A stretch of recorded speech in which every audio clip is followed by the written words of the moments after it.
night, I call out the name of an imaginary dog to deter any muggers. David's team. What's the name of the dog? Brian. Brian. If it's going to be a vicious dog, it would be Brian, wouldn't it? Definitely. And do you think a would-be attacker would, from the tone that you say Brian, know that you mean a dog and not a Brian? To me, it sounds like you'd be calling a, you know, a middle-aged civil servant. Well, it's because I read an article written by Darren Brown in which he said if you're in a situation where things look like they're getting a bit choppy, if you do something unusual, the other person is so sort of freaked out by that they generally stop doing what they're doing if they're being a very... How do you shout? Imagine I'm a terrifying would-be assassin. You know, in your whole panel, maybe you're not the first choice for that role. John, imagine if John was... so, all right, imagine Danny is a terrifying would-be assassin. Yes. And go for it. Brian.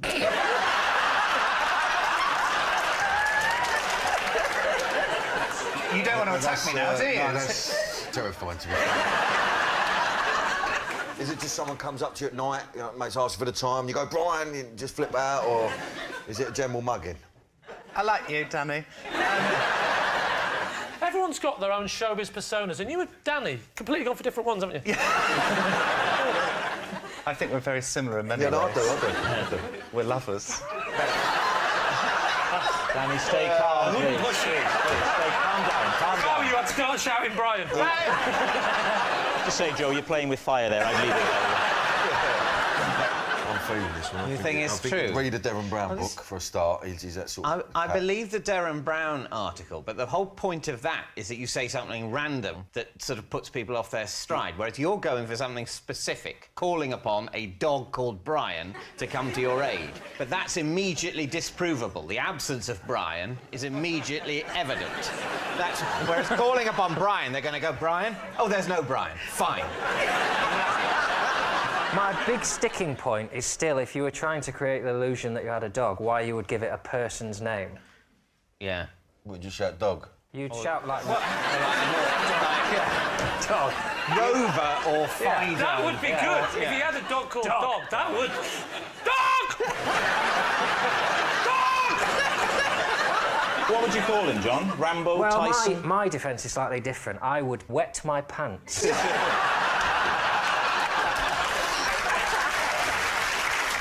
So, what are you thinking, David? John. I don't believe it. Danny? So I think it's true. You think it's true? I think he's that... Now I have to make a decision. My gut is that it's not true. Let's go no, then. Let's have a lie. Let's say lie. You're going to say lie? Yeah. OK. Joe, truth or lie? It was a lie. Yes. Gabby is first up tonight. Gabby, please reveal all. I once had to give Alan Hansen a piggyback across a muddy car park because he didn't want to ruin his new suede shoes. Please, team. Who is Alan Hansen? He was... Are you serious, by the way? No.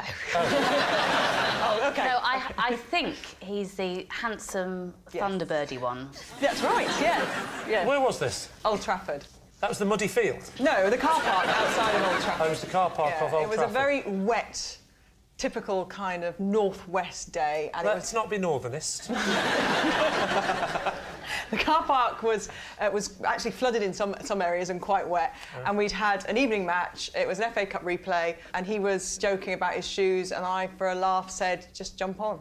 And how I'd far... always...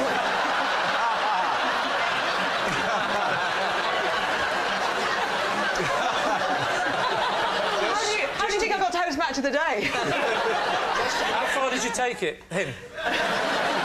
It wasn't far. We'd just come out where the studio is, and it was probably from here to that camera over there. Mark Lawrenson said, oh, don't worry, Gabby will give you a lift. And I said, I will. I'm strong. So Mark Lawrenson suggested it to Alan Hansen. No, because... Jump on her back. Who is Mark Lawrenson?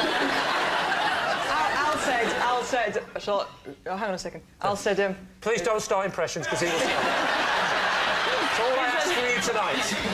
Please tell me Ronnie Corbett wasn't Is it there. all right if I jump on your back, Gabby? Is that Mark Lawrenson or Alan That's Alan Hansen? Hansen. And Mark Lawrenson went, hey, go on, jump on her back. And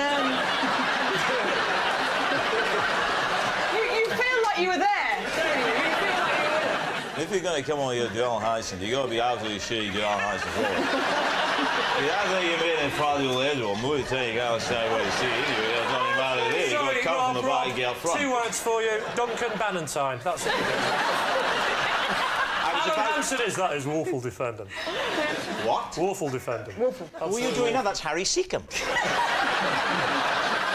So, I still want to focus on the details. OK. Has Hansen in any way given you any warning, or has he just lunged To and be jumped? fair, he did. He kind of went, oh, she wouldn't be able to carry me, and that was a red rag to a bull. I just went, yes, I will. No, that sounds awful.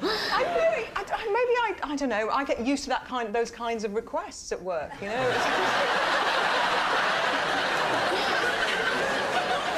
So what do you think? Could she have done this? Well, I mean, I'm still not entirely sure who Alan Hansen is. I've got very confused with all these different impressions because they're all quite different. Well, there's just definitely Duncan Bannatyne. You're always going, oh, yeah, I do this one of us, doing it anyway. I'm out. Yeah.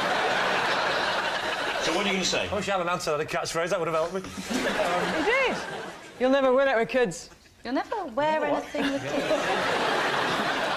You'll never win anything with kids. That's a phrase you don't want to be taken out of context. He was referring to Manchester United, who, Oh, right. who Who had very had young... children playing for them. All right, what's it going to be?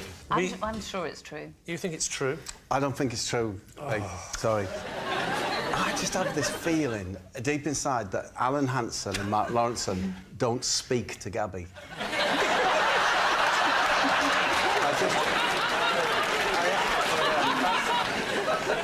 I know what you mean. Again,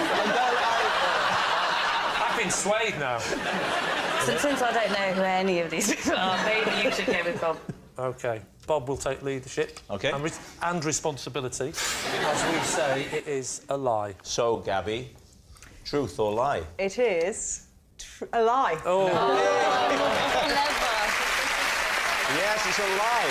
Gabby didn't give Alan Hansen a piggyback across a muddy car park. So, please welcome this week's special guest, Mary.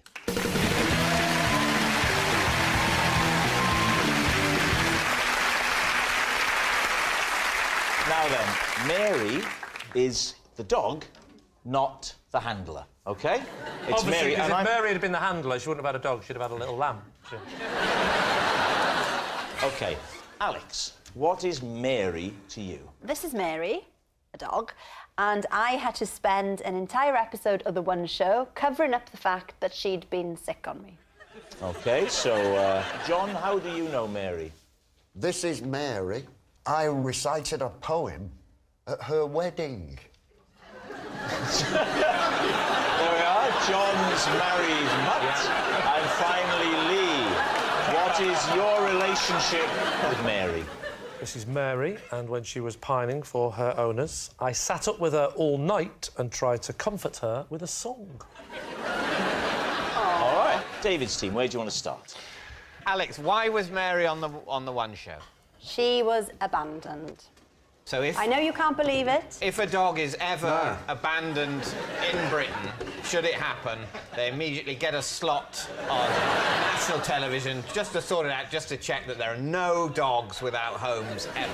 It was a very light day. Was it a day with me, Matt Baker, or was it Chris Evans? It was me, Matt Baker. And Mary came on. It's me, Matt Baker, from The One Show. I think what we've learned from that, ladies and gentlemen, is that Rob can't do Chris Evans.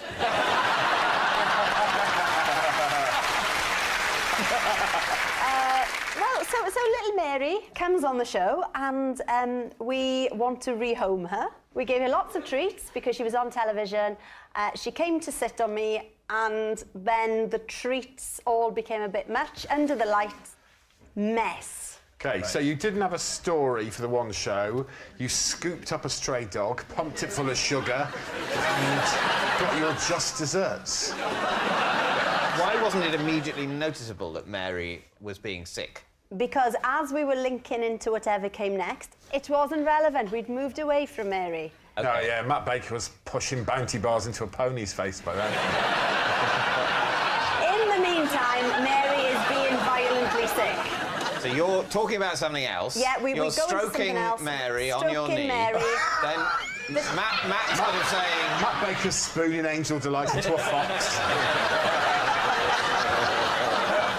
What I want to clarify is what's on television at that moment. My face. It's a close-up of your face. It's only to here, so you can't see that you're stroking this. Mary, or that it's and come to some sort of fruition. And they just said, just carry on. OK. Did Mary stay there, or did Mary sort of think, oh, they're sick here? She didn't have time to react anyway. Matt Baker was on top of her with a curly-whirly. Just... well, you've got room for more now, haven't you? OK, John, when you came up with your story, did you realise that Mary was a dog? Yes, of course.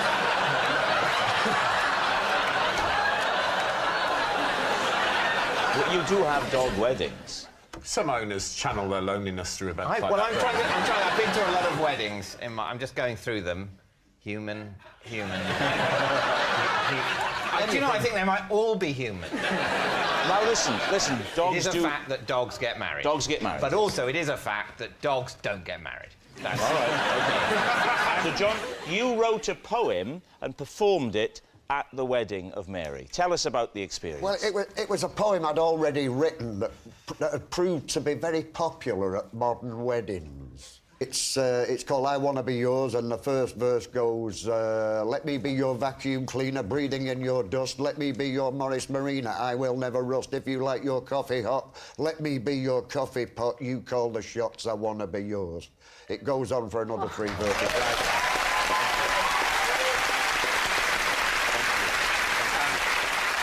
Who is Mary's owner, and do you know the owner?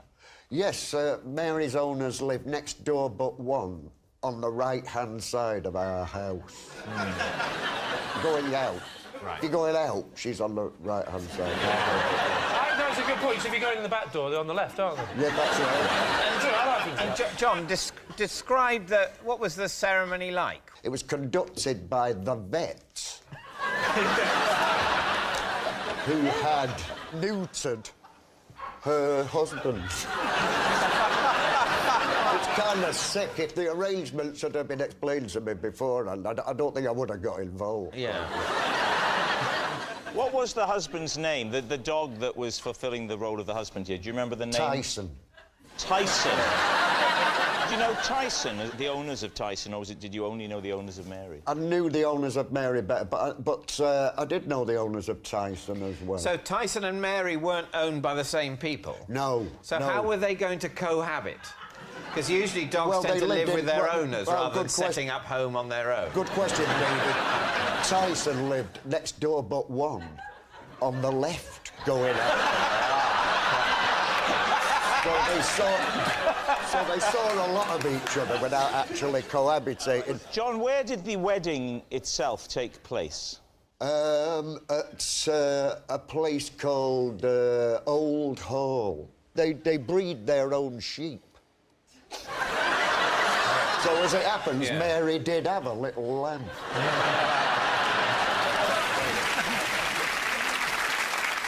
Lee, OK, remind us. So this is Mary, and when she was pining for her owners, I stayed up with her all night and comforted her with a song. Aww. Where were you, and why were you with Mary, and why was Mary not with her owners? My next-door neighbours, they went away to a wedding, a human wedding, I don't know if you've heard of them.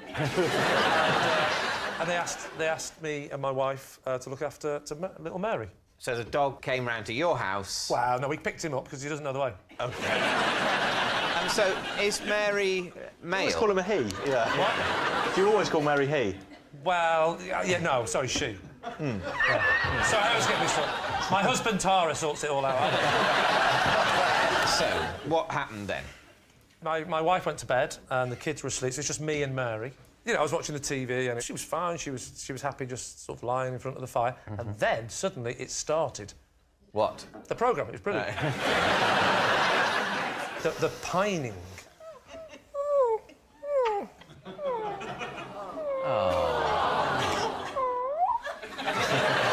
So this pining got worse, the pining got worse and worse. That was breaking my heart, it really was, and ruining the show I was watching. So it wasn't, it was the one show, I didn't care. And I phoned her. And, Your wife goes to bed before the one show. No, David, I'd recorded it. You're right. Always record. You record the one when show. there's literally nothing else to watch. And I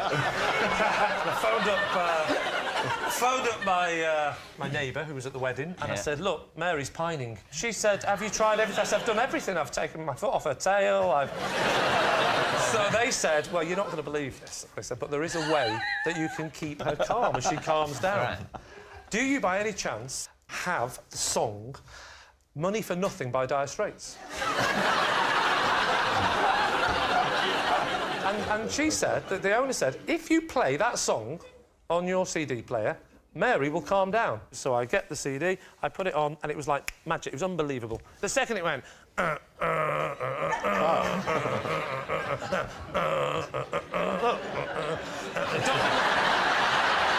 I just say, you won't be needing any more biscuits, I'll take it from here. She's calming down. All right, we need an answer. So, David's team, is Mary Alex's poorly pup, John's married mutt, or Lee's homesick hound? Well, I must say, I'm not finding Lee's story as quite as convincing as usual. You can imagine John reading that poem out at a dog's wedding very easily. Hold on a second, guys. I think Mary's getting a little bit bored, so we'll let her cock off. See, look, we thought that might happen. So we're going to get down on all fours and put this wig on. Oh, no. You know what's going to happen, David, just to warn you, if this works tonight, they'll start replacing other people with cutouts, so we're out of a job. I'm sorry, I just thought if someone just tunes in now and goes, what the hell? I don't know what they do, but that dog is very well behaved. Playing with the remote, because he's on pause. I go, nobody move, just really shock the audience.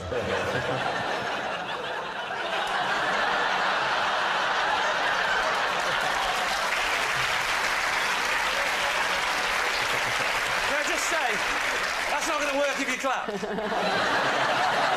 OK. Greg, what do you think? The dog throwing up on the one show. I believe Matt Baker's capable of that cruelty, but on this occasion, I don't think he did, no. I mean, I'm erring on the side of John. OK. It's got to be John. I want it to be so bad. Yeah, I do as well. Well, I think we're going to go with John, then, are we? OK.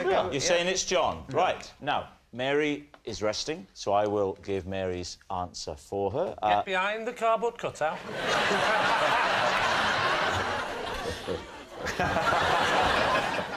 My name is Mary. And I do Tommy Cooper impressions. I'm doing a dog. I'm sorry. That's not good, is it? You are genuinely... I'm not just saying... You look at that, you are genuinely to scale as if you were a jockey on a horse.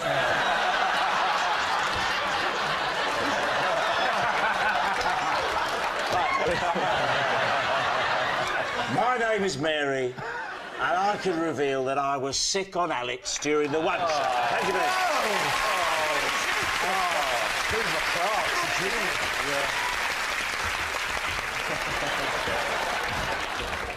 OK, here we go. I once called a friend in New York and asked her to call the police in London because I thought there was a burglar at my house in London. Lee? Where were you when you made the call? In the house. Why didn't you phone... The police? Yes. Because I'd been messaging my friend. I felt like she'd gone, so I called her, and as I was on the phone to her, I thought there was someone breaking into the house. So I was like, you should phone the police. What did you hear, exactly? I just heard, like, irregular noises from downstairs. Irregular Footsteps, noises? Doors closing, so I was like, well, who's that? And were you living on your own at the time? I did have a housemate. And did you not think it might be that person? No. Why? Because at the time, I was doing a nighttime radio show. So I would get home late, and she'd always, like, be quiet when you get in at 1 o'clock in the morning, because I'm asleep. Ah, so you assumed her to be asleep? Yeah. Why don't you put the phone down and phone the police? Because I didn't want to speak in case the burglar... But you are speaking, you're telling her to phone the police. Well, I was like, I need to go. I think there's someone here. Call the police. So that's why I had to get off the phone and not use the phone. Well, look, Nick. Let's reenact it. OK. I'm going to be your friend. OK. In New York. She's an American. She is. Thank God. I thought you were going to say, by coincidence, she sounds like Ronnie Corbett. Yeah, no. She's a very sassy Jewish lady. All right. Yeah. Now, Nick, how are things going over there? Did you say she didn't sound like Ronnie Corbett? No, she's the opposite to Ronnie Corbett. Oh, she's like New York Jewish kind of person like that. Pretty spot on. OMG! So listen. You finished your radio show. How did it go? I love your impressions, you know that. But you're texting, we don't need the voice.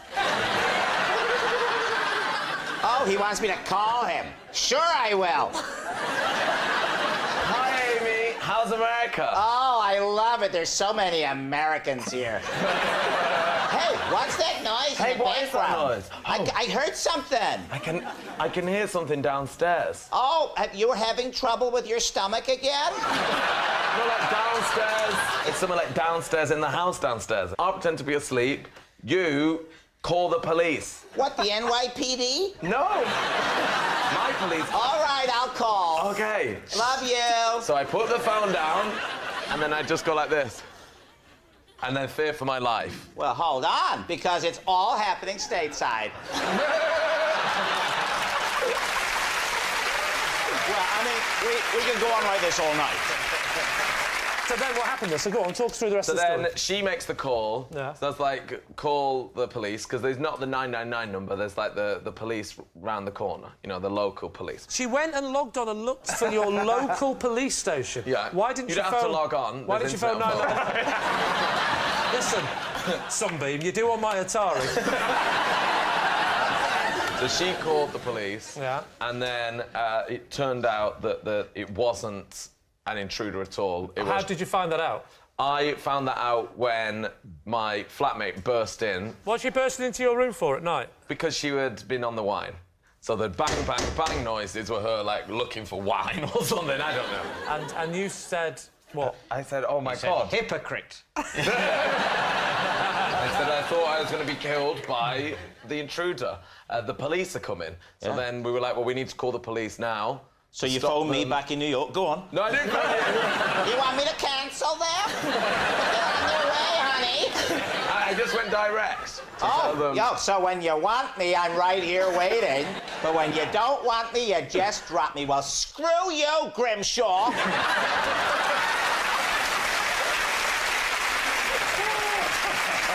I'm not surprised Amy doesn't have any friends where she lives. What are you thinking, Lee? What do we think, Rob? I believe it. I believe it? I believe this man. I've been taken for a ride. I like it. You're starting to sound more and more like Amy every day. So what are you thinking, Claire? I believe it. Well, I think it must be true, then. True, OK. Nick, truth or lie? It is true.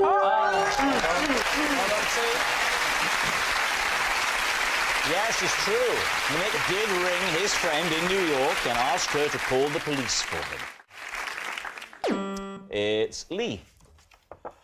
One Saturday morning, I lay on my back in the garden and pretended I'd fallen off a ladder so that I could get out of a family trip to IKEA.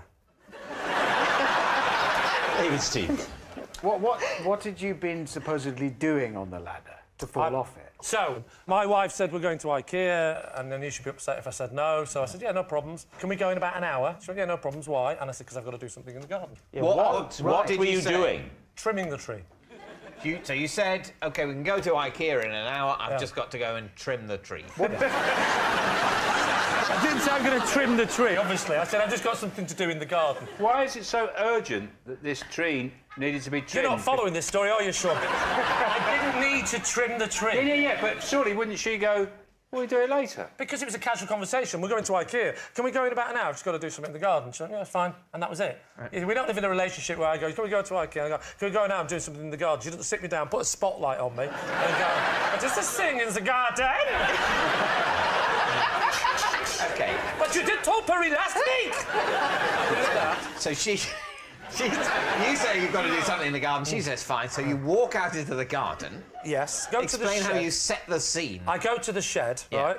Yeah. I pick my tool wisely because I want to make sure that when I've fallen with it, that it looks dramatic. Yeah. Do you know what I mean? So what did you pick? Secateurs, nothing. Those big giant ones. You know which one I mean? They look like those old-fashioned bull workers with a pair of scissors at the end. With the telescopic handles. That's one. I still needed a ladder. They're not going to get me on that. Do you climb to the top of this ladder? I don't need to, do I? There's no trimming to be done. I mean, are you fucking... Anyone else? There's no... I'm not Robert De Niro. I'm not Method. I didn't have to go... I must become the tree trimmer. Your wife must think you're pretty bad at it if you can go out and presumably instantly fall off the ladder. I didn't say I fell off instant. I know she's going off to do something else. She says I'm going to the shops then. So I know she's out. So I position everything. So she says in advance of going to this shop, she's going to the shop. No. It's an expression that people say I'm just popping to the shops. They don't go, I pop into the individual shop. It's not an expression. It means going to the shop. No. Well, is it a euphemism in your house for what? Having a poo? I pop into the shop. You're going to get me on one letter. All right, I pop into the shop. So she said she was popping to the shop now. Shop singular in advance of your trip to the shop. She might have said shop. It's one letter. Give me a break. It's series 9. She may have said shop. Can I ask or shops. I'm just popping out. In fact, she said out. I'm popping out. She's popping. She was popping out. So. OK, so she has left the house. She's left the house. So you know you've got. To buy a curly whirly or curly whirlies. I'm not sure. She's gone out. I know she's going to be gone enough time for me to get a ladder, lie it on its side, do the secateur, and lie there in a position that I would describe as Can I ask injured. this question? Why didn't you want to go to IKEA? I think I'd go to IKEA to get out of trimming a tree. To trim the tree. So your wife comes back from the shop before going to the shop. Yeah. For whatever reason. And we find that weirdly that the different shops sell different things. Okay. So I have tried the old. When she goes, I'm just going to buy some potatoes. I've gone, why don't we wait till we're in IKEA? And she said, no, you can't buy. It turns out that different shops sell different things. So your wife comes back from the potato shop to it's not called the potato shop. You finished trimming the tree and fallen off a ladder. Yes. How much of the tree did you get done?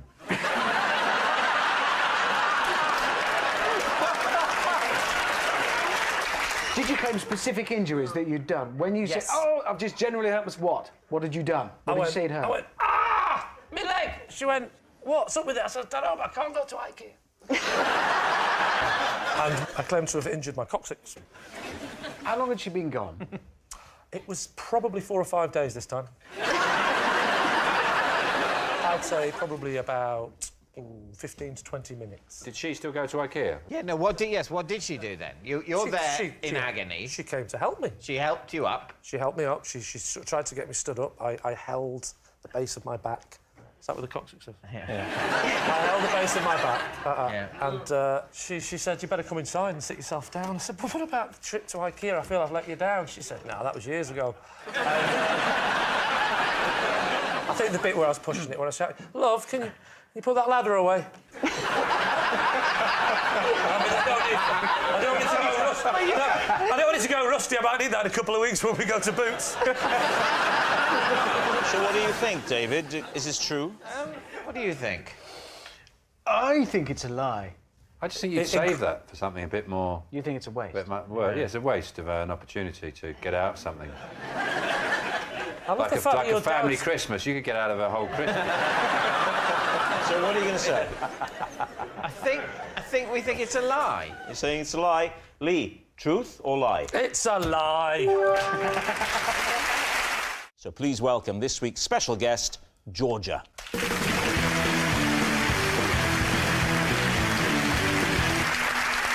So let's start with Gabby. What is Georgia to you? This is Georgia. and when she fell down a manhole, I was unable to help her because I couldn't stop laughing. Right, so, Romesh, how do you know Georgia?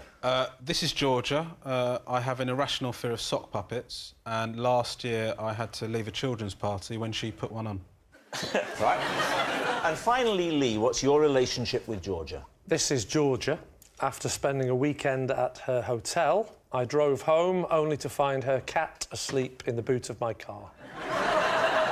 So there we have it. Gabby's mate in a manhole, Romesh's sock scarer, or Lee's lost cat lady. David's team, where do you want to start? So, Gabby, what were the circumstances of Georgia's accident? We had been shopping. To your friends? Yes. How do you know each other? She used to be my next-door neighbour. So how old were you when this happened, the manhole incident? About 13. And describe the mishap, if you can keep a straight face. We'd been shopping, and the bus was coming, and I said, run for the bus, and then I heard a scream, and suddenly I realised that she'd fallen down a manhole. You see, that to me, that would have really hurt. I think if you're running, you don't fall vertically down a small opening. Well, she's only little. She's still able to run with a big enough stride to not fall directly down a manhole. But what if you had, like, a titchy strider doing it? So, she got out, and what was the extent of her injuries? How bad is this story? She only started walking 6 months ago. She had a very bad... Chin. Oh, chin? She'd broken her fall with her chin. She wasn't even touching the floor. She was just resting on the chin. So you go, what's up? I can't speak because I'm full. The key question there is what Jack alluded to, is that if you're running along, you've got forward momentum. Yes. And only one foot will be where the manhole is. Yeah, but not that tallies with what she's saying, because one foot will go in, you go forward and chin. No, it's not very. They're not very wide manholes. Because manholes are about, you know, they're only, you know. To go down it like that, you'd have to be aiming for it, wouldn't you? You'd have to be doing run, jump, legs together.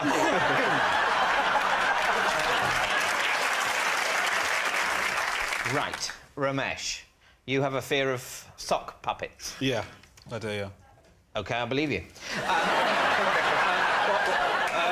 Why? It's this.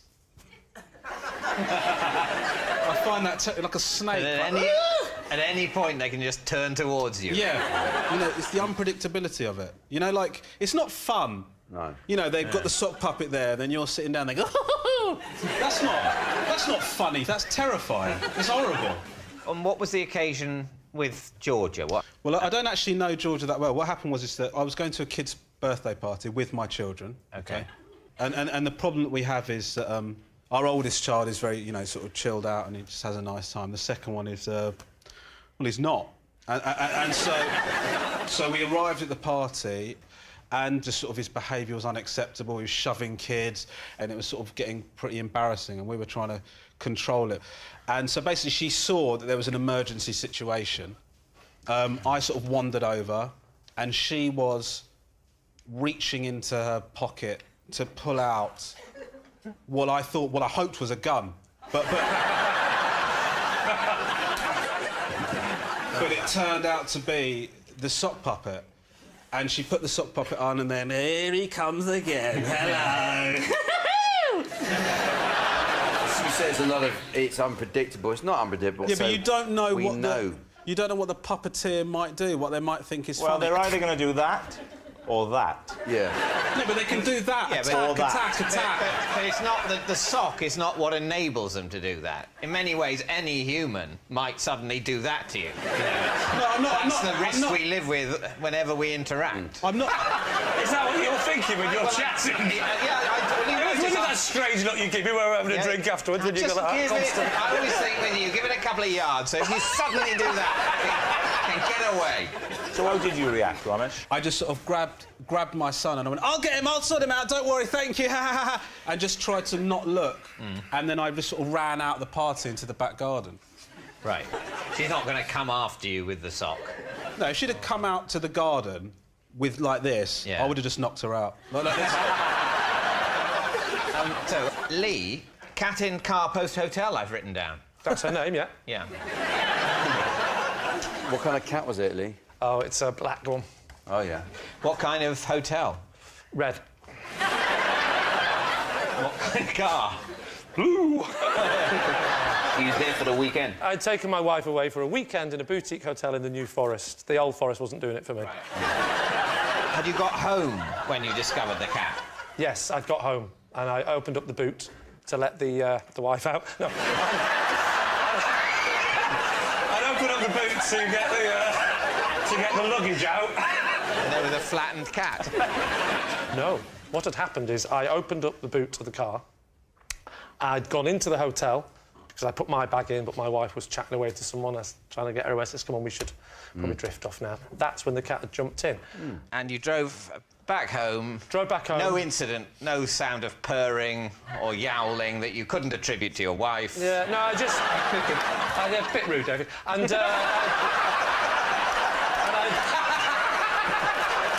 shame, mate, let yourself down. Still doing all that old-school comedy, I think. And we hadn't heard anything. We had the radio playing quite loudly, and we all know that the sound of Spandau Ballet is a lot louder than... And you remembered when you saw the cat in the car, that's the cat from the hotel? Well, yeah, I mean, a jet black cat in a hotel. You don't see a lot of cats in hotels anyway, do you? No, you don't anymore, because you take them home in your car. Did you just drive them straight back? I immediately rang the hotel and said the bacon's a bit burnt, but whatever. I've got your cat. And she said, Bob, hey, all right, next time I won't cook it so much. I mean, no, it's not a threat. I'm just letting you know I've got your cat. That was just an aside. I'm not going to start sending you, like, an ear and then a paw. I mean, you're getting the cat back. Well, eventually. OK. But no, so I said, why don't we meet halfway? We'll meet at a service station and I will give you the cat. So, David's team, we need an answer. Is Georgia Gabby's mate in a manhole, Romesh's sock scarer, or Lee's lost cat lady? Any initial instincts? Feels like none of them know Georgia. I'm not buying it about the sock puppets, although it is definitely possible. The problem that we have here is that not all of you are telling the truth.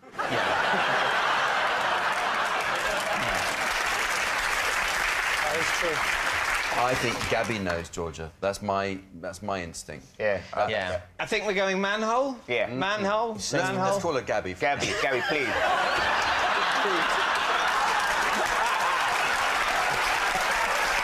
Far ruder than I ever intended it to be. I'm so sorry. That was just... If I thought that through, I would never have said that. So, we're saying that it's Gabby, it's the manhole. OK, yeah. Georgia, would you please reveal your true identity? My name is Georgia. I'm friend with Gabby, and I fell down the manhole.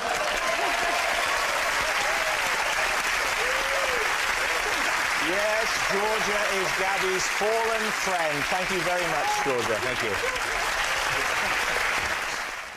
I was once arrested by border guards for illegally entering another country. David's team, what do you think? Which country? It was in the mid-90s. That's not a country. No. And it was in Eastern Europe, so they changed names very quickly. So I'm not sure. It was either Czech Republic or Czechoslovakia. I don't know which... You know what stage of its dissolution it was at. Yeah. And what was the problem? I didn't have my passport. Right. Where had you left your passport? At home. Who were you with, by the way? Were you on your own, or No, was I was with a friend from back home, Pete. Friend in the pit? No, with a person called Pete. Is that his real name? Or is that a nickname? Pete. Oh, Pete. No, P-I-T. Oh, Pete. Oh, is that Pete. He's called Pete. Like Brad Pitt, but Yeah. Pitt is his first name. Otherwise, I would say Pete. Yeah.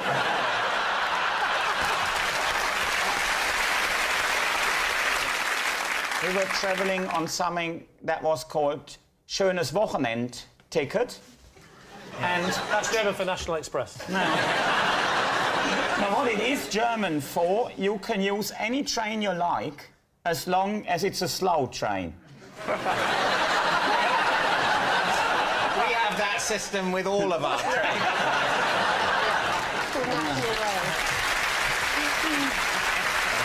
OK, so you get off the train at the border. You do. Is it at that moment you realise you don't have your passport? Yes. So we wanted to go into Czechoslovakia. So I didn't have my passport.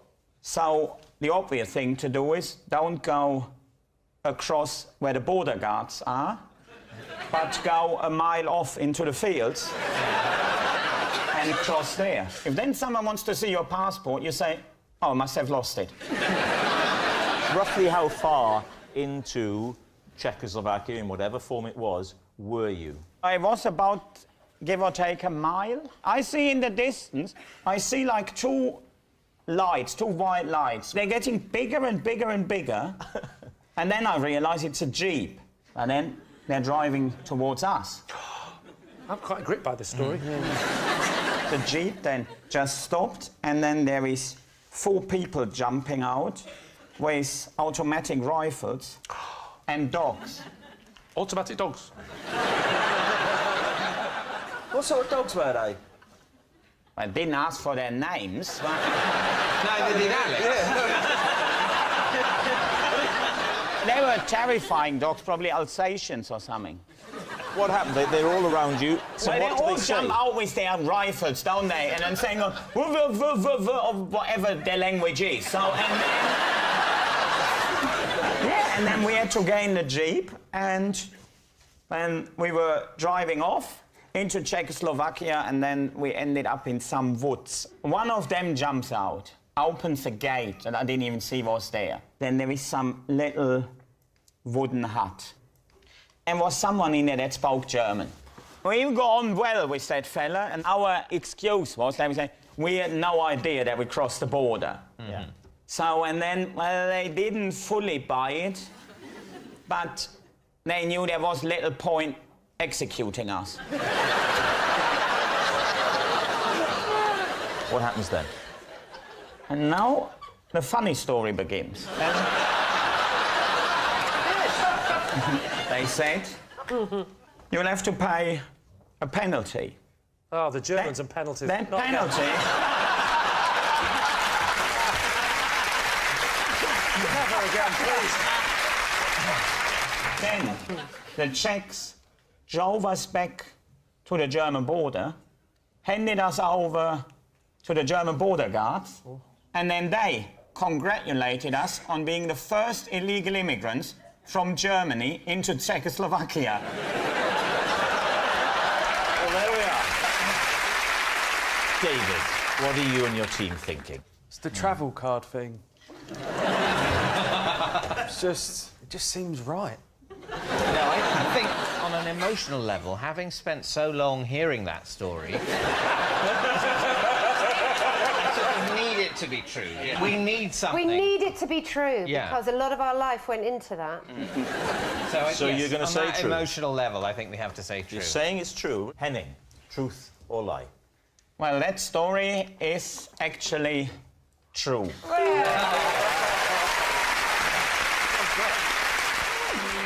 It's Bob. I have a possession.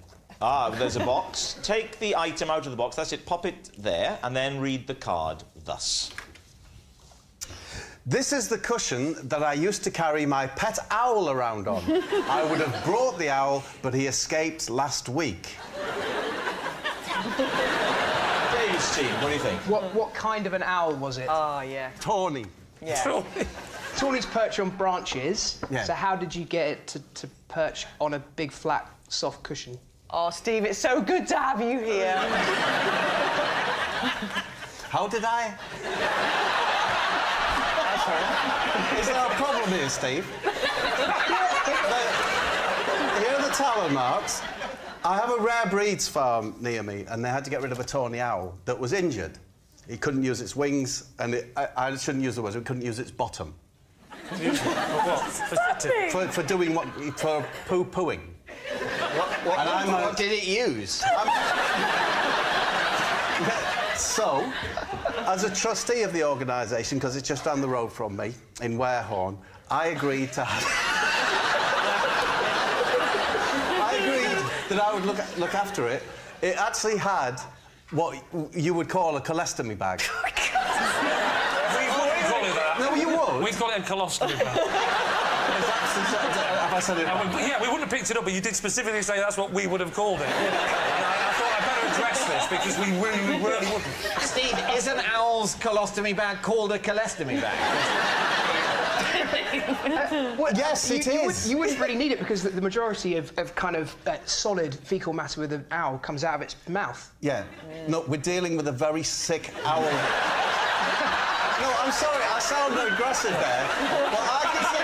Look, he's escaped now, and I can see his little face. We were given a pipette with what was owl nourishment. So you had to feed it with a pipette? Yes. And how did it stand on the cushion if, as Steve says, it needs a perch? It was fine, just sort of... I've clearly not made it clear. This is an incredibly sick bird. You can't judge it by the normal tone. This is just a lump of meat and feathers that is just hanging on in there. But the thing still escapes. Yes, Actually, I suspect it was killed by my cats. Why did this owl sanctuary, when it has a sick owl, why didn't it look after the owl itself rather than give it to a local celebrity? Because I have the cushion and cats. I'm very closely associated with it. Sorry, my client would like a minute. You had clearly said to them you were going to nurse it back to health. No, that was never going to happen. It's palliative care. No, it's palliative care. Palliative care. It was palliative care for the owl. A hospice for the owl. For the owl. And we had some decent times. Did he have a name, this owl? We called it... Did you? You called it... So you're upset, Bob, I can tell. If you need a minute, it's OK. But what did you call it? Sorry? What did you call it? What did we call the owl? Yeah. Well, we called him Mavis. Bob, what did you feed it with the pipette? It was described to me as owl nourishment. Everything. You just take bowls and put them in a liquidizer. Steve, I can't impress on you. The most you got out of it. It's just a lift and mid. It wasn't perched, then it was reclined on the cushion. That was its... That was its deathbed. Yeah. We'd have like a broomstick or something and just hold it and throw it. And what have you told the owl sanctuary? What have you told them? Because they must have been upset. No, I've told them he's passed away, yeah. And they said, well, that's fine. We knew Mavis was going to die soon. That's why we gave him or her to you, a comedian who lives locally, to keep on a cushion in the same room as some cats. So my client would like to change his plea. This isn't sounding... You're a trustee, did you say, of this charity? Yes, it's a rare breeds farm in Warehorn. Does family days. Sadly, I haven't got an owl at the moment. But... So, David, what are you thinking? Is this true? No, this isn't true. I think you made all that up. I just don't believe they would let him bring a dying, tawny owl home. No, I don't think so. I think we're saying it's a lie. I think you are. And I think that's the Rare Breed Centre probably needs to look at its working practices if it happens to be true. But OK, Bob, truth or lie? I was telling a lie. So please welcome this week's special guest, Mick.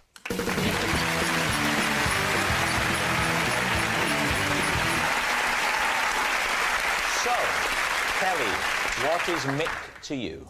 Well, this is Mick, and I have a photo of him in my car to stop me getting road rage. Right. Joe, how do you know Mick? This is Mick, and when we were bell ringing together in church, he was responsible for me being hoisted 20 foot up in the air. And Lee, what's your relationship with Mick? This is Mick. His surname is Partridge, and I once had to rescue him when he was stuck up a pear tree. So, there we have it. David, where do you want to start? OK. Can you do me a favour? Can you start with these two, because I might need a while. Kelly, why have you got a photo of Mick to avoid road rage? How does that help? Mick's known me for a long, long time. So he used to have to calm me down quite a lot on the track, and then he used to come and watch some of the races, because obviously when you're a young kid, you get your family members and friends and things to come. And so, because Mick used to always make me smile when I was stressed, he gave me this one photo. And what is he doing in the photo? Smiling. Is he wearing anything, or...? Well, luckily, it's just a headshot.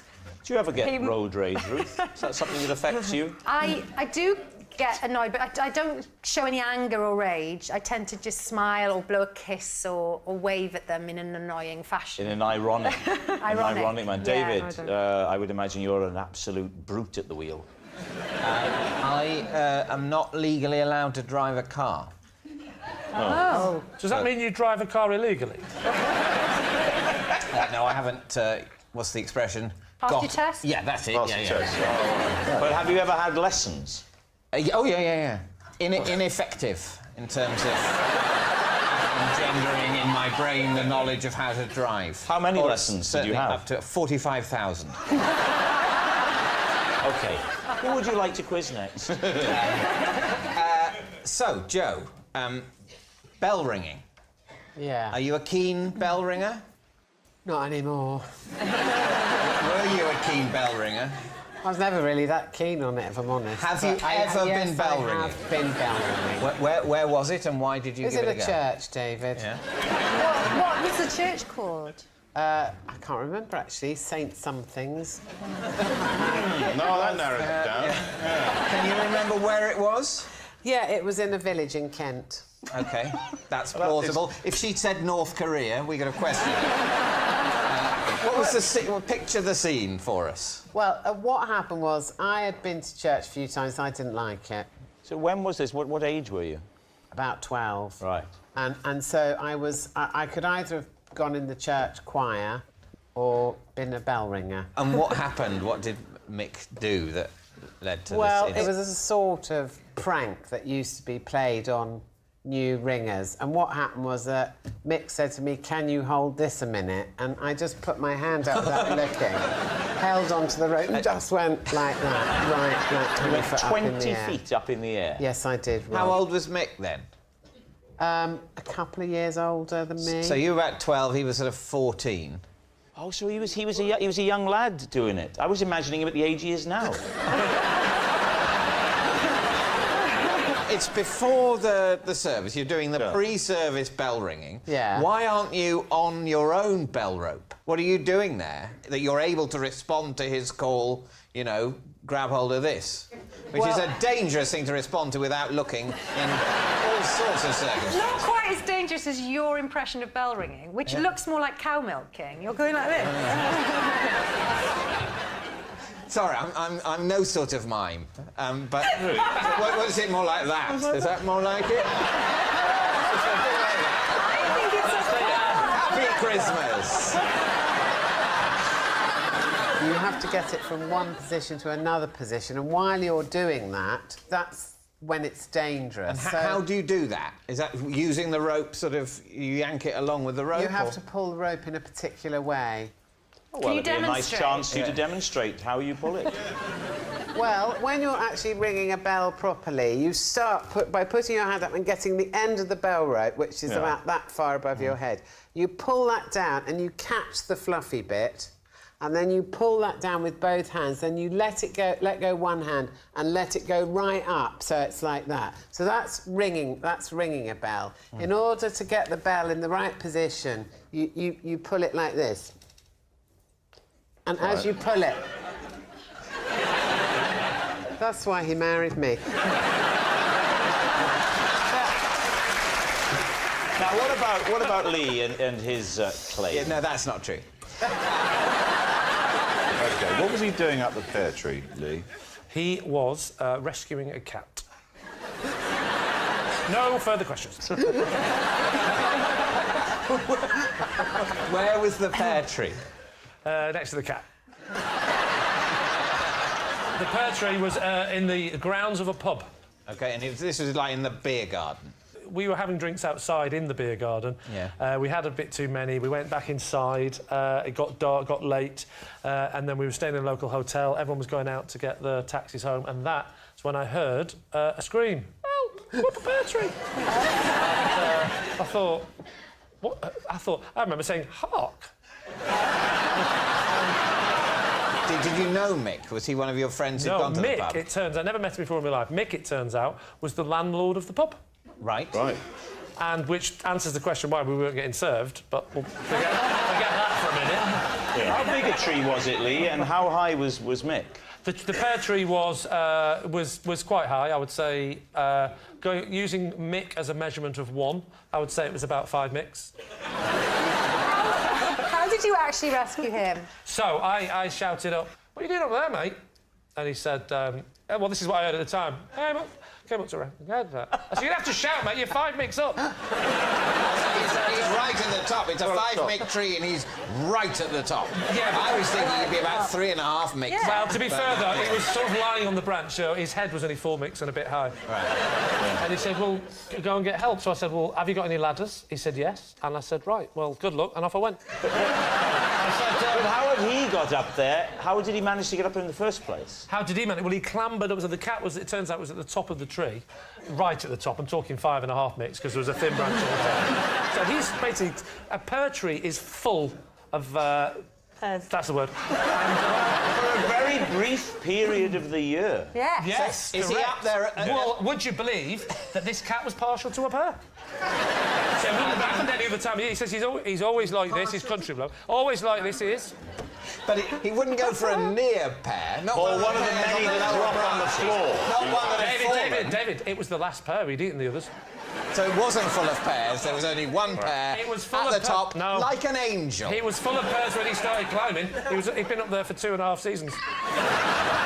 So off I went and got the ladder, clambered up the first bit of the ladder, and I just sort of helped Mick down onto the ladder, and we became lovers. So no questions.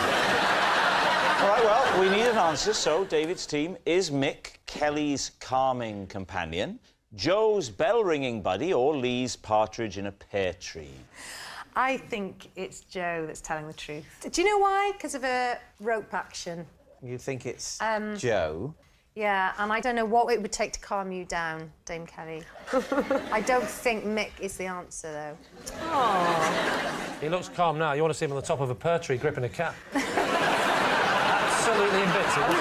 What are you thinking, David? I think it's Joe, that's what I think. You think the bell ringing? Ruth thinks... Possibly. Bell ringing. Bill? Yeah, I'll go with bell ringing. The bell for Bill. Yeah. OK.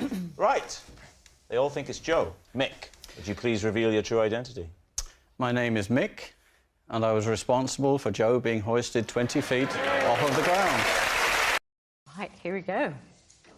The police once surrounded my house after I set off an alarm in my bikini bottoms. David's team. Interesting. Interesting location for the alarm.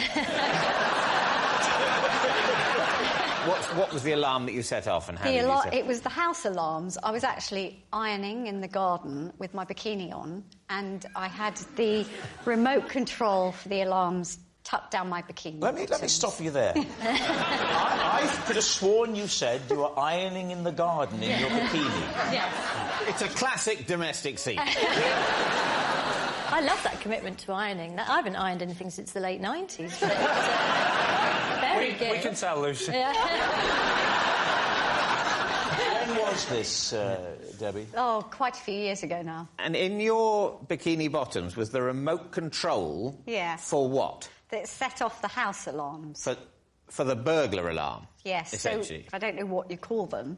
A panic button. Like a panic button, yeah. I think if I was in the garden in a bikini ironing, I'd feel very vulnerable because there's a lot of flesh, isn't there, in the iron? You know how easy the phone rings and you do that? Did Well, you not to be feel... honest, if you're gonna smash the iron into your head, it doesn't matter whether you're wearing a bikini or the uniform of the Chelsea pensioners, you're still going to get burnt.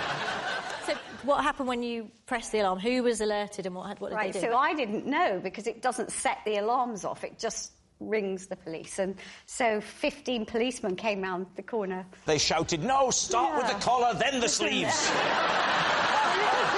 I never tried it again, so I don't know. How did they react? Did they see the funny side? Yes. No, she wasn't facing them. I'm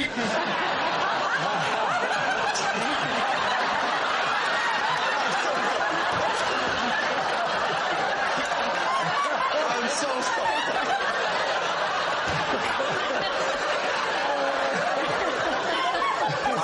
I know that's rude, but I can't quite figure out why. OK, well, I mean, it's elaborate, it's odd, it's unusual. Is it true? In my younger days as a sun worshipper, I would do anything outdoors. When you're young and you want a tan, you just do anything. What do you think? Oh, I think... Wow. You know you had to make quicker decisions on the football pitch, don't you? I think that's true. You think it's true? I think you think it's true? We think it's true. They think it's true. Debbie, truth or lie? It's true.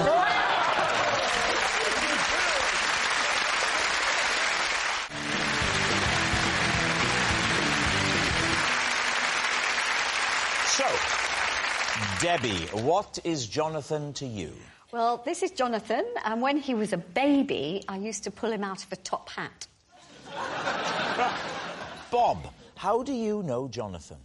This is my friend Jonathan, and I have brewed 3 award-winning beers with him. Right.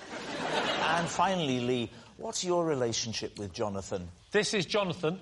One Sunday, the two of us spent 3 hours trapped in an automatic car wash. David's team, where will you begin? Well, Debbie, so you used to pull Jonathan out of a top hat. Yeah. And so, how old was he then? About 6 months. 6 months. Was he a rabbit at that stage? He's grown up into a lovely bunny. What a cougar comment that was. He's going for it, though. Look, he's aflame with desire. Look at him. He's got the right hairstyle to be pulled out of a top hat. So, where did this happen? This was in a summer season Where? in Bournemouth. Debbie, how big was the top hat then? It was a prop top hat, so it was a bit bigger than a normal one. But, you know, babies aren't very big. He was only about this big. 6 months, not very big. Yeah. And so... And was he the son of someone else in the summer season? Or No, was he one of the was- Chuckle Brothers' offspring or something? No, it was a feature in the show, and we had different babies on different nights. You know, they were like in rotation, and they came from an agency. So, who would bring Jonathan to the theatre? His mother. His mother? Yeah. And what would happen to him? I mean, I don't want you to give away the magic trick too much, but where was he stowed up to the moment where he's pulled out of the top hat? I can't tell you because I'm a member of the Magic Circle and I can't give That the is a secrets really away. handy thing for this game. I like it. Can you come on every week? Well, don't give anything away, Debbie, but talk us through the trick. There was a pretend rabbit, and then Paul would lift this big top hat from underneath and tipped it forward. And that's when I would come over as the assistant and take Jonathan out and say, and here's the rabbit's turned into a real live baby. And the audience And went, I'd be like boo, we hate babies. No, they How long did they have to wait to be revealed?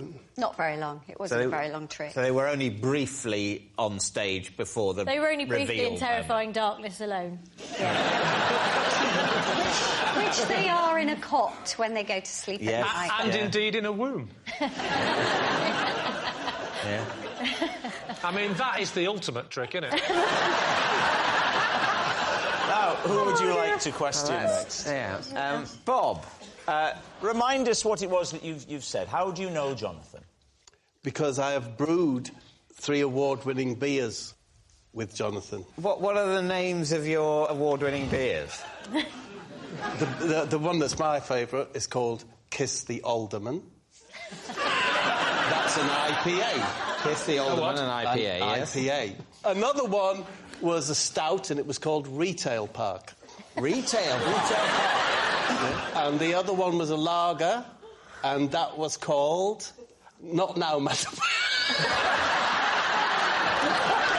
It seems funny now. That's why we used it. Not now, madam. Lager. Kiss the Alderman.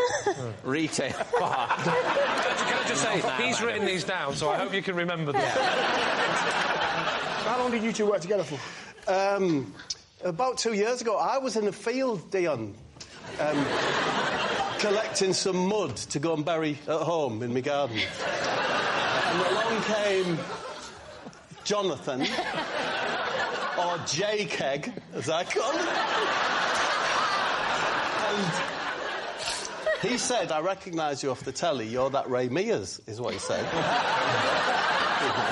And we got chatting, and he said, do you like beer? I said, I like beer. He said, would you like to brew some beer? And quick. I said, yes, I would, rather urgently, actually. I've run out! And he's got a brewery, JPEG. Yeah. It's a lean-to next to a barn, right next to the field where I was. It's quite big, actually. It might be a lean-3 or a lean-2.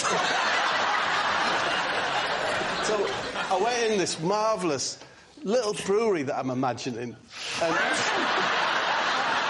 we mashed. Well, part of the process is mashing. Right. You put a load of water in the cylinder, and you have to stir the malt barley. Yeah. And I did that bit of it. And I thought, I adore this. Is there any way that I could see this process through, and we could call this beer Kiss the Alderman? What is the Alderman? He's an unelected council official. Say, for example, let's focus in on Bolton. Yeah. So if Bolton had a large Chinese community, but there was no representatives, councillors, they would say, would you like to informally nominate one of your Chinese community, and they will become an alderman, and they will sit on the council and be able to represent... Right. No, that makes sense. So we've definitely covered what happens to the Chinese community in Bolton. However, back to the beer story. Yeah, so... and that was Kiss the Alderman. So we brewed 1,000 litres, bottled it, and it was the top beer in the Kent Craft Ale Society. Can I ask, my husband is a brewer, what hops did you use? Citrus hops. One of them's called something, and the other one likewise is named as well. I mean, this all checks out. You know what? The thing that is the hipster brewing beard. If you were to say to me, draw a brewer, that's what I'd draw. That's what you draw now. It's very interesting, now. Whereas, wow, really? Whereas if someone asked you to draw a brewer 30 years ago, you'd draw someone very different, wouldn't you? I'd draw you.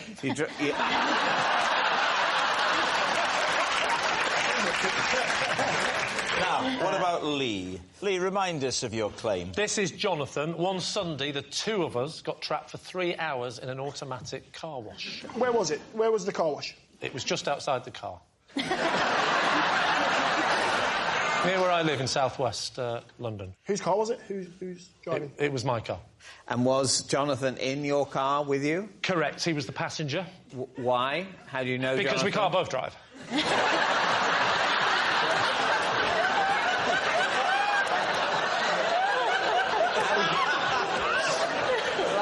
How do you know Jonathan? I know Jonathan because we're in the same football team.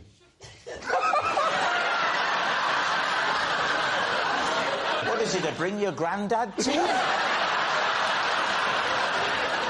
So were you driving back from football? Driving to football. Driving to football. Washing your car on the way to football. Oh, I'm looking forward to the game, young Jonathan. I really can't wait. But tell you what, let's wash the car first, so that when we arrive, everybody says, oh, Lee's doing well. You drove into the car wash, and what happened? So, there was 3 options. It was gold, silver or bronze. And obviously, being from the north of England, I was looking for a lesser metal than all 3. But it stopped at bronze. So I went in and I said, can I have a car wash? And he gave me the token, and I went back out and I Was it a token? Sometimes it's a code these days. All right, then, what he said was, the token is where the squirrel likes to hide.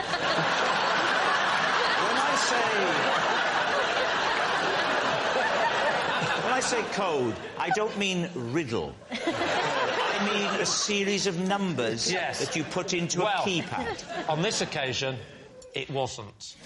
You put the token in the slot. Yes. You advance into the car wash. The weird things start going. Yeah, so the big brush at the front that goes over your bonnet, that came towards us. Yeah. And then the side ones came. It was the side ones that caused the main issue. They got to the door, stopped, and just kept doing that. And we couldn't open the doors. And it did not stop for 3 hours. I know, it sounds unbelievable. What? Why don't you climb over into the back seat and get out one of the rear doors? Because it's a 2-door car.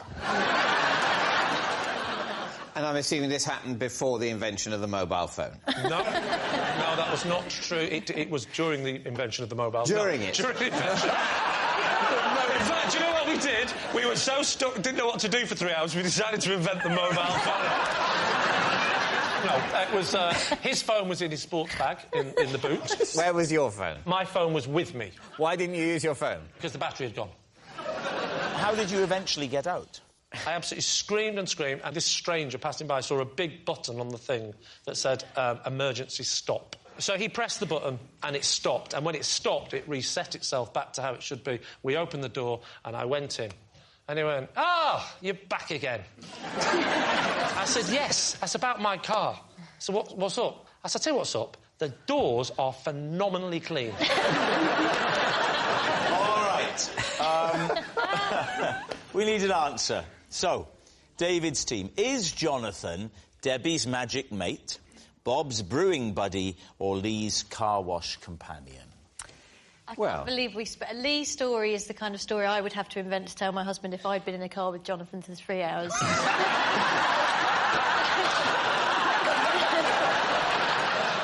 Jonathan looks like a hipster brewer to me. What do you think? I think it's Bob. I think they're mates and they've done some brewing together, yeah. Yeah, OK, You think Bob met him in a field while collecting mud? He said, come and have a look at my brewery.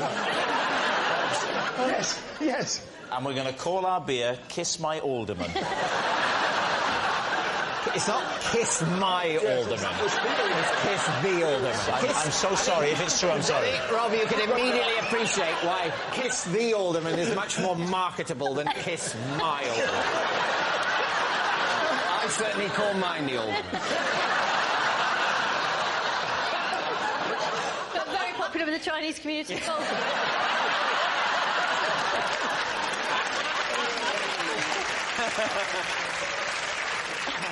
So, David, what are you going to say?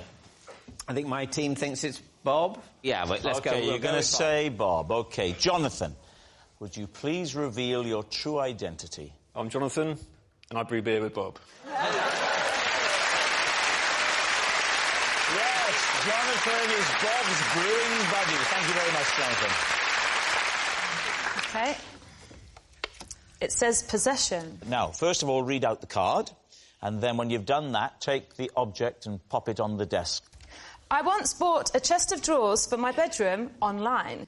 I realised I'd made a terrible mistake when this arrived.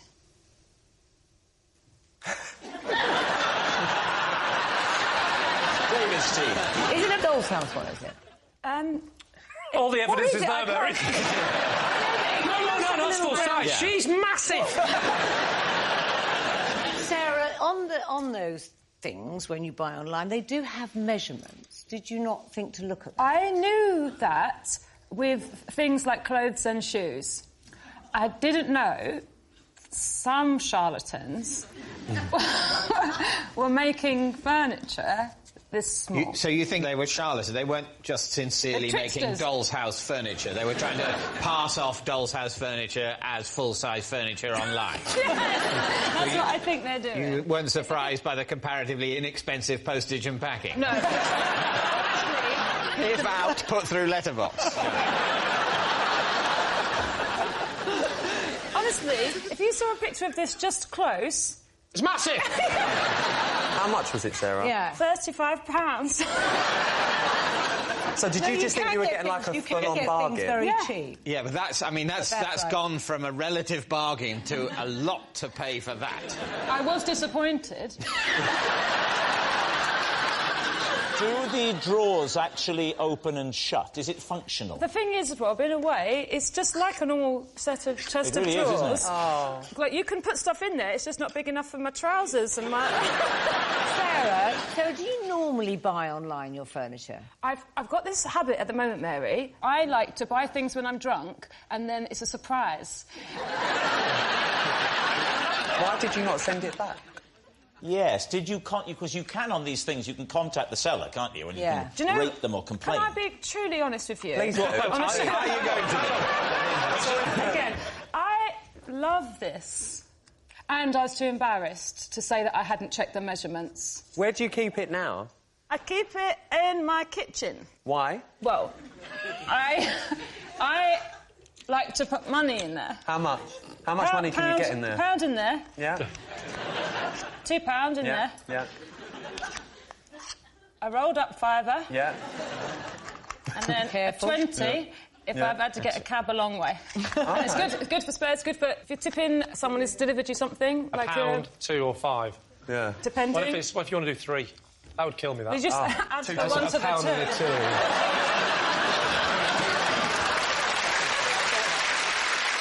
What do you think? Mary, what are you thinking? It's a sweet story, Sarah, but I cannot believe you buy when you're drunk. So What about you? I think it's a lie, Sarah. Ryland? I disagree a little bit with Mary because I am a drunk buyer. I do like it late at but I night going, believe oh, I love something like that. But not a chest of drawers. So what are you going to say, David, as captain of your team? You think it's a lie? I think it's a lie. Well, we're going to say lie. It's got to be lie, then. OK, Sarah. Yep. Truth or lie? OK, I'm very relieved to tell you that it is true.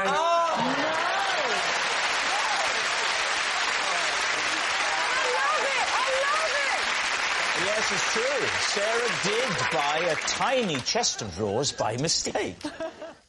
After just one lesson, I had to give up learning the guitar because I found my teacher too good-looking. David's team. How old were you when you had these lessons? 30... something. I'd say it was 3 years ago. It's well known you can't learn anything after the age of 27. That's it. Whatever you can do when you're 27, that's what you do. Forget anything else. How is parenting going, Dave?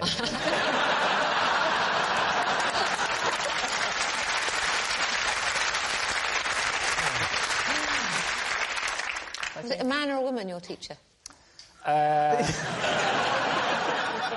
Which is funnier. It was a man. And were you attracted to him, or you just found him objectively so good-looking that you thought this is intimidating? I am recently married. This is a threat to me. My wife booked me some lessons as a gift. He came to my house. I felt he was too good-looking to exist in my house, and I simply never phoned him about the second lesson. Paint a picture for us of this man, maybe using Lee as a base point. I mean, if you can picture almost the opposite. There's no need to go that far, John. He arrived on a bicycle. That upset me. Sweating. Guitar on his back. He was Spanish. That upset me. Very ahead of my time there, Brexit-wise. This was before the vote. In fact, I actually organised the vote as a way of getting him out of the country. He said something like, "Can I bring my bike into the house?" I mean, I was all a quiver. Yeah. I think I said, "You can bring whatever you like, Alberta." Like a visual. I want a visual picture. I mean, what colour were his eyes? Have you ever seen a sunset? Was your wife clearly thrilled to see him? She was upstairs, luckily. And why the guitar? Are you into guitar, or did she just want you to play guitar? I want to learn the guitar. You don't need to learn an instrument to be in a band, do you, Aston? You can sell, like, 10 million records without playing a guitar, so you'll be fine. Boom!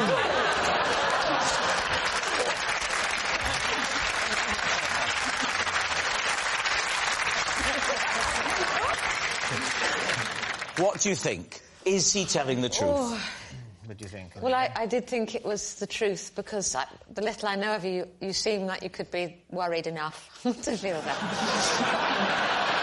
What do you think? I don't know. I'm not sold.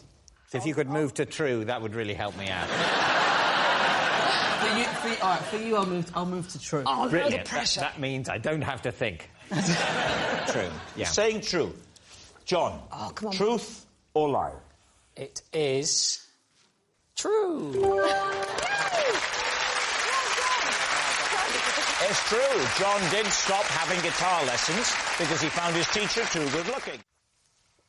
Until my mid-30s, I had no idea that lambs were, in fact, baby sheep. David's team. Until your mid-30s. How old are you now? I'm in my late 30s. When you're on television, you refer to it as the mid to high 30s. Why don't you do that with your age? How did you learn? I was in Cumbria, and we were filming for a weather show, and I had to do a piece about clouds, about red sky at night, shepherd's delight. I've never understood the phrase. Why is it so specific to shepherds? Nobody. Everyone likes the sun, no one likes the rain. Because the shepherds in particular, though, they spare a thought for the shepherds watching now. They're out in all weathers. What about the hang gliders? Red sky at night, hang gliders delight. Red sky in the morning, hang gliders warning. Hello, can you help me? Excuse me. Big nasty. I'm black. I don't understand none of that stuff what you're talking about. Yeah? You've never heard red sky at night, shepherd's delight? No. Red sky in morning, shepherd's warning. This is what's called middle-class rapping.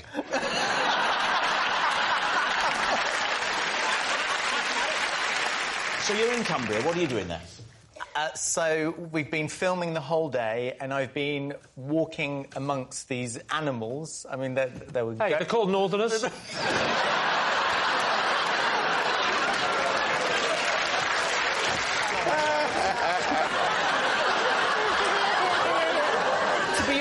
Because I was so focused on my lines, I wasn't really paying that much attention to what... I just saw there were lots of fluffy animals everywhere. Yeah. And you thought, the clouds have fallen!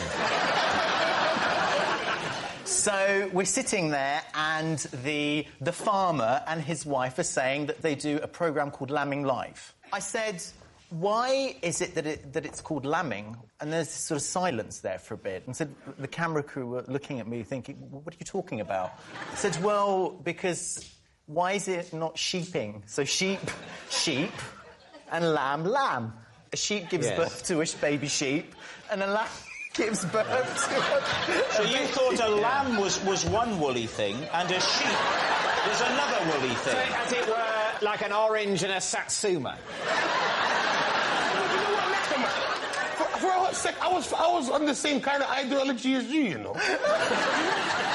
Did you express this confusion? I did, and I wish I hadn't, actually, because of the looks I got. Did you then say, what's that big yellow bright thing in the sky?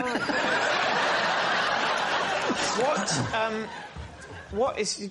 because... You're a scientist, aren't you? That's meteorologist is a type of scientist. Yeah. What did you? What A levels? What A levels did you do? That's David's very polite way of saying you are thick.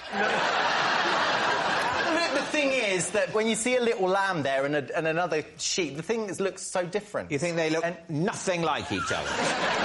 You wait till I explain the life cycle of the frog. Cloud. It will blow your mind. You ever seen an adult caterpillar? Oh, yeah,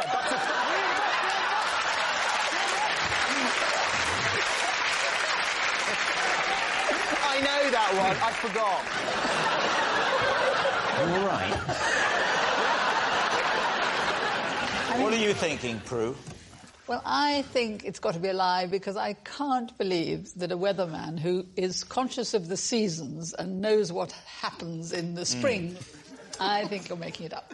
Do you think it's true? Yeah, well, so it seems like I'm an idiot. What's that supposed to mean? What? We're going down together, Knuckle, man. At least flip it up. So, what's it going to be, David? Well, I think he's a scientist. I think he'd know. I'm going to go with Prue. We're going to say it's a lie. Thomas, truth or lie? It is, in fact, true.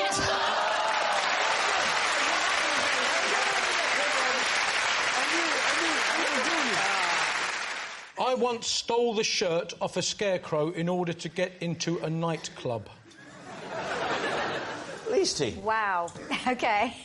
Was you not wearing anything before you went to the nightclub? Me? Yeah.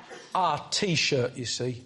OK. Oh, and they wouldn't let you in? Yeah, but well, it is, you know, it's all a bit more relaxed these days because the dress code isn't what it was back in the day. What was the day? What year? Back in in my day, or when this happened? Well... It was early 2000s. Right, so early 2000s, you've gone to a nightclub. Where was this nightclub? In Rochester.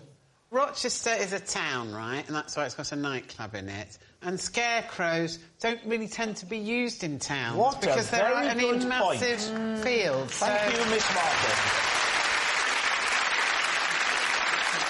So when did you find out you needed a shirt to get in the club?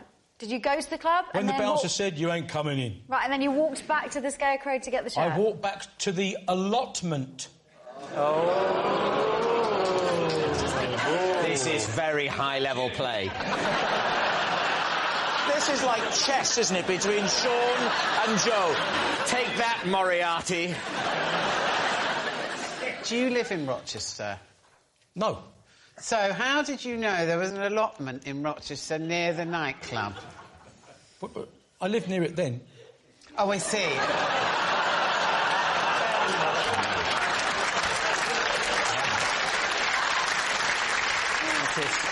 It's like fencing, isn't it? But then again, if you lived in Rochester, why didn't you just go home and get a shirt? Oh, this gets better and better.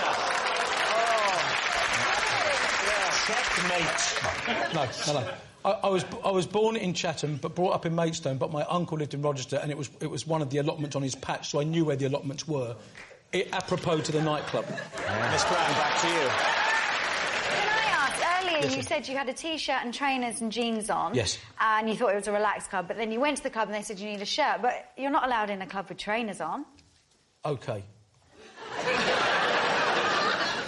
The bouncer was a Can big... I just say, Sean, you're the kind of person that every time you speak, you always sound like you're going to start it with, I'd like to change my story. But is that the impression I'm just giving you? For the sake of the tape, the accused has walked into the room. The bouncer was a massive fan of EastEnders and was quite embarrassed at turning me away. So I think when he saw the effort I'd made... Because I was already 8 pints to the wind, so when he saw the effort I'd made, I think he just couldn't bear turning me away again. OK. What do you think, Joe? Could this be true? I think he'd have had a better time if he'd popped down the graveyard.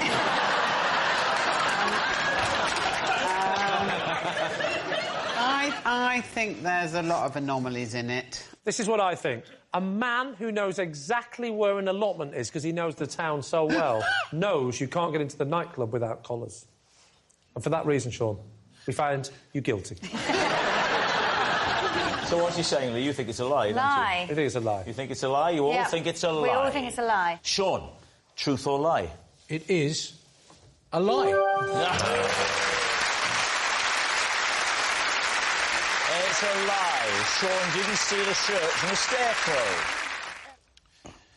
Instead of rock, paper, scissors, I prefer to play my own version of the game, which is worm, pigeon, shotgun. Please, team. Right. What beats what? Like, what is superior to what? It's pretty obvious, isn't it? What beats shotgun? Pigeon eat worm. How does a worm beat a shotgun? By crawling into the barrel. I mean, how do you think... What's their hand actions? Well, shotgun. Yeah. Easy. Worm. Oh. Yeah. And... OK, let's have a little game. Me v you. Just before we start this very competitive bout, tell us what tops what. It's quite simple. Pigeon eats worm. The shotgun eats the pigeon. No, it doesn't eat the pigeon. The pigeon shoots the worm with the shotgun. This is so much you're deliberately trying to make this complicated. I just want he's the genuinely truth. I just want to get to the bottom of this. OK. Don't think of me as Rob Brydon. Think of me as Robert Mueller. I will not rest until I find out what's happening. That makes me Trump. Yes, it does. Oh, I don't like the thought of that. You're a lot smaller, though, so you're Mueller light.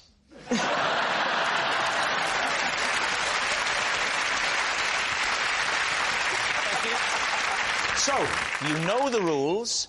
It's going to be the best of three. Best of three. I've got my own technique, by the way. I'm not going to use my hands. Now, you've been warned I think you know which one I'm going to do, don't you? I'm not going to be big-headed. It's not a shotgun. It's not even a worm, is it? Let's be honest. All right, here we go. Get ready. OK. 1, 2, 3.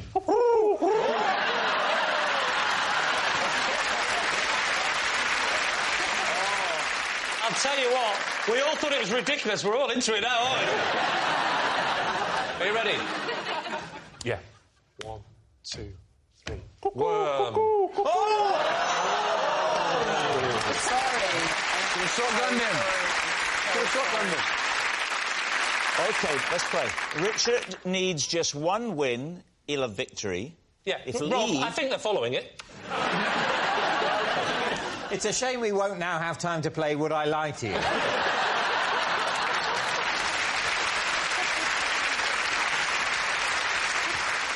Here we go. Come on. OK, 1, 2, 3. Shotgun!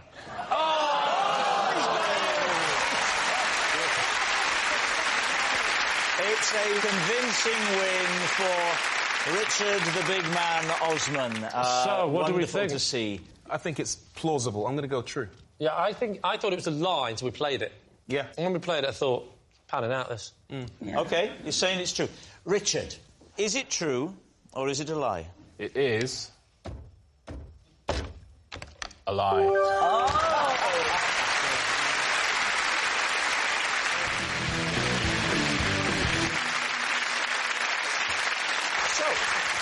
Ronan, what is Maria to you? This is Maria. She is the Boys' Own competition winner that 20 years ago won the duvet from my bed. Toff, how do you know Maria? So, this is Maria. She works for my new business venture, selling clip-on earrings for dogs. And finally, David, what is your relationship with Maria? This is Maria, and she once gave me a ginger nut when I came over all queasy on a glass-bottomed boat. Lee's team, where will you begin? Well, we'll begin with Ronan, I think. So she won your duvet 20 years ago. First of all, what was the competition? What was it? Was it on a TV show? It was my 21st birthday, and it was a radio show. And on the radio show, we did a competition to give away my duvet. Was it actually your duvet, or did you just buy a duvet? It was actually my duvet. Sorry, just to be clear, do you mean the duvet or the duvet cover, or both? It was all of it. You can't just... Oh, you mean all the horrible old manky duvet bit that's inside there? Full of coffee stains and others. What did she have to do? So it's a radio show. They're going, very good morning to you. You're going to be... Get your chance today to win Ronan Keating's duvet. I was in Ireland.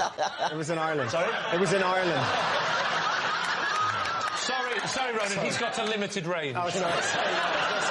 The only chance you've got is if Ronnie Corbett co-hosted. What did she have to do? It was a competition. People had to send me a birthday card. Right. And I would pick one of the birthday cards out. So tell us how it worked. Talk us through it. We were actually doing the show live from my house on my birthday. And... now it's... nice detail. They came to the house. Yeah. Right.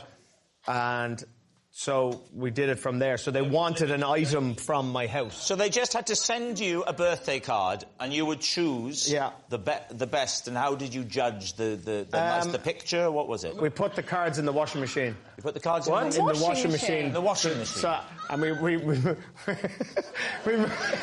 spun it around a bit, and then I put my hand in and I took a card out, and it was Maria's. Did you sign it, the duvet? I did.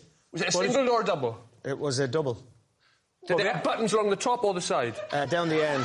Right, you're lying. Nobody would know that.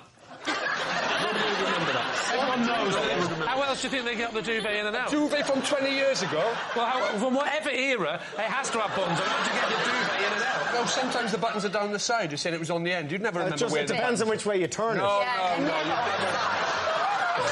Side.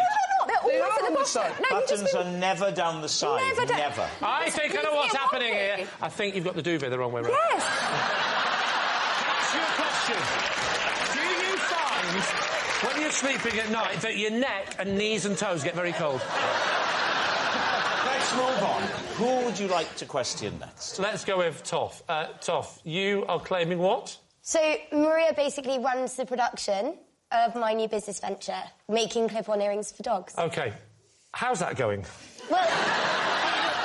Are you going for a particular breed, or is it for any dogs? No, it's for any dogs, but we've had to be quite careful about the clasps, because obviously dogs' ears are quite thin. Yeah. We've got 10 different styles. Oh, go through them all quickly. So, oh, God, do I have to do all of them? I'm not sure that's embarrassing. Do you want to change it to 3? We've got 2 pearl ones. We've got, like, a small one, and then a longer one. Oh, you're gonna get through the 10 like that, are you? Then we've got a medium-sized pearl. Then we've got a very large pearl one. Basically, we've got 10 sizes of pearl. If I wanted to put an earring on my schnauzer, how would I go about it? Well, the company's called Dog and Sloan. Get it? Dog and Sloan, I like that. That's very good. I wanted Bone Ranger, but it was already taken, which is yes, that's my website, isn't it?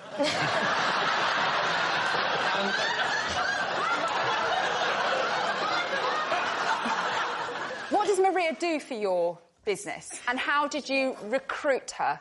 I found her on... it's called Radio HP. Have you heard of it? It's like Gumtree for posh people. It's like what? Gumtree for posh people. Right. It is. What did the advert say? It just said, work based in Battersea, production manager. Battersea, because you think they'd be good clients, though? Yeah. Captive audience, literally. Yeah, exactly. Yeah, because that's what homeless dogs are looking for, priority, isn't it?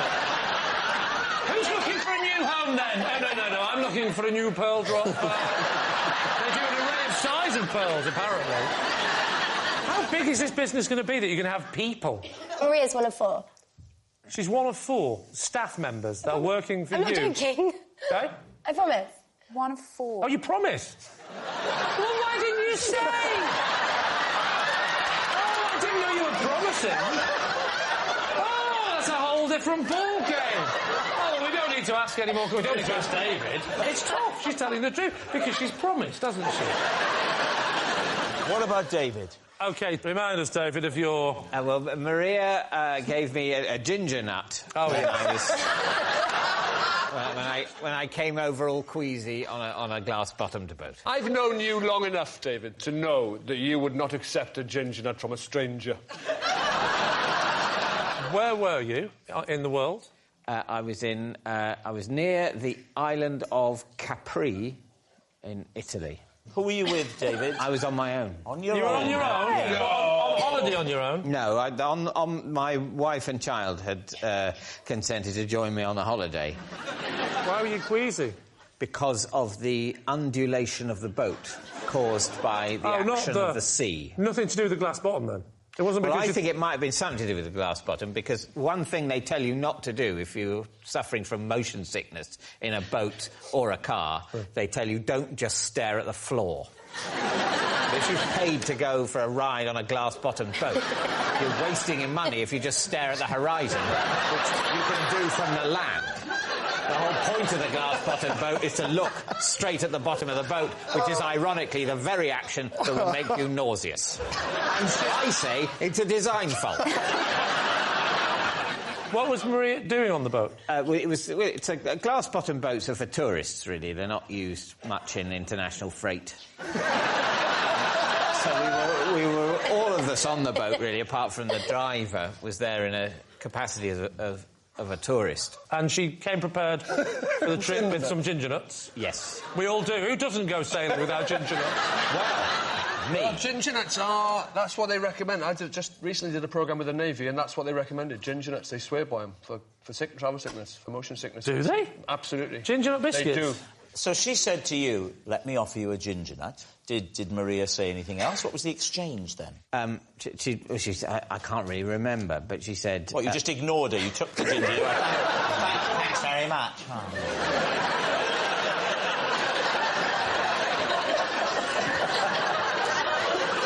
Is that what you did? Yeah, well, I mean, that is how my face is, so, Right, we need an answer. So, Lee's team. Is Maria Ronan's bedding buddy, Toff's doggy designer, or David's seasick Samaritan? Well, I think Toff's out. Is she? Yeah, surely, right? No one's buying doggy earrings. Well, I think as upsetting and disgusting as it is, it's Ronan. I don't Far more find that upsetting. Ronan's? No. Don't you? As, like, a 12-year-old girl, I would have loved to have won Mark Owen's duvet. Yeah. That would look like a flannel. What about David? Well, you see, David, nauseous, on a boat. No one was gone with him. It's all ringing true, isn't it? So let's make a decision. It's Ronan. Ronan. We'll go for it. You're going to say it's Ronan? OK. Maria, would you please reveal your true identity? I'm Maria, and I won Ronan Keating's duvet.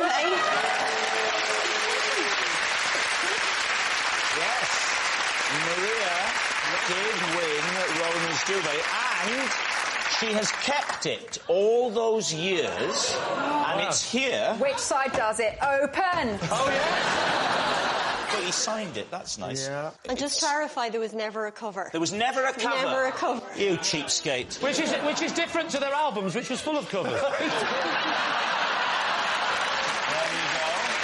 Nice. Hello, Maria. Come on, 2 years later, how are you? Nice to see you. Now that's how you treat your fans, Lee. And this is your most treasured possession. Yes. Well, that's... And where's it been for all these years? The attic. In the attic. Really treasured. Well, Maria, thank you very much for coming on. Thank you. Safe trip home. Lovely, thank you for coming. Thank Maria. you very much.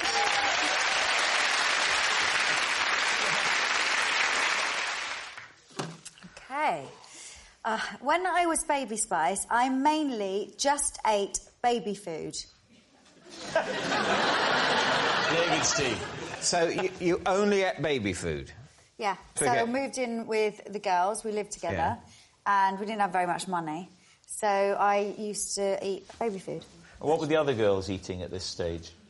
Beans on toast, corned beef and rice. Corned beef and rice? Who was eating that? Who do you think? I'd go for Mel B. Yeah. No, I'll just eat it. It would never occur to me to eat baby food. How did you discover that? It was either my nephew or a cousin, a baby, and I must have just tasted it. What were you were stealing baby food off a child? I still do it now with my own kids. What were your stools like?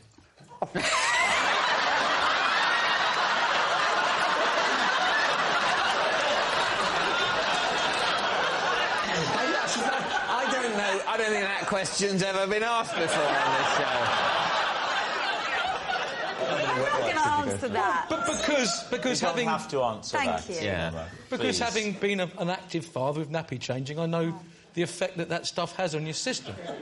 I think there's a trajectory. What you're talking about is when a baby goes from just having milk to having the first baby food, there is a marked change in the nature of the stool. Basically, it turns into normal excrement, which is not very nice, from being extremely, the most pleasant of the excrements is the excrement of a baby before it is weaned. I'm not saying it's an actively nice substance, but of all the excrement, it's definitely my favourite.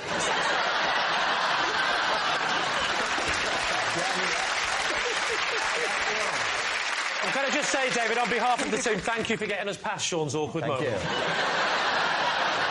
you. If you like, I'll rank all of the excrements. So I would prefer horse to dog. Who wouldn't? No one puts dog on their roses. Tell you what, why don't you relax for a little while? So, what are you going to say? I think it's a lie. What do you think? I think it's false. We're going to go lie. You're saying it's a lie. Right. Emma, truth or lie? Unfortunately, it's true.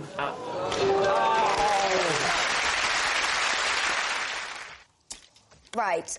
I instructed Deliveroo to block my orders after my bacon sandwich addiction got out of hand. Right. So how many bacon sandwiches were you getting? When it really, really got bad, it was about 4 or 5 times a week. I mean, just how posh are you where you're ordering out for bacon butties?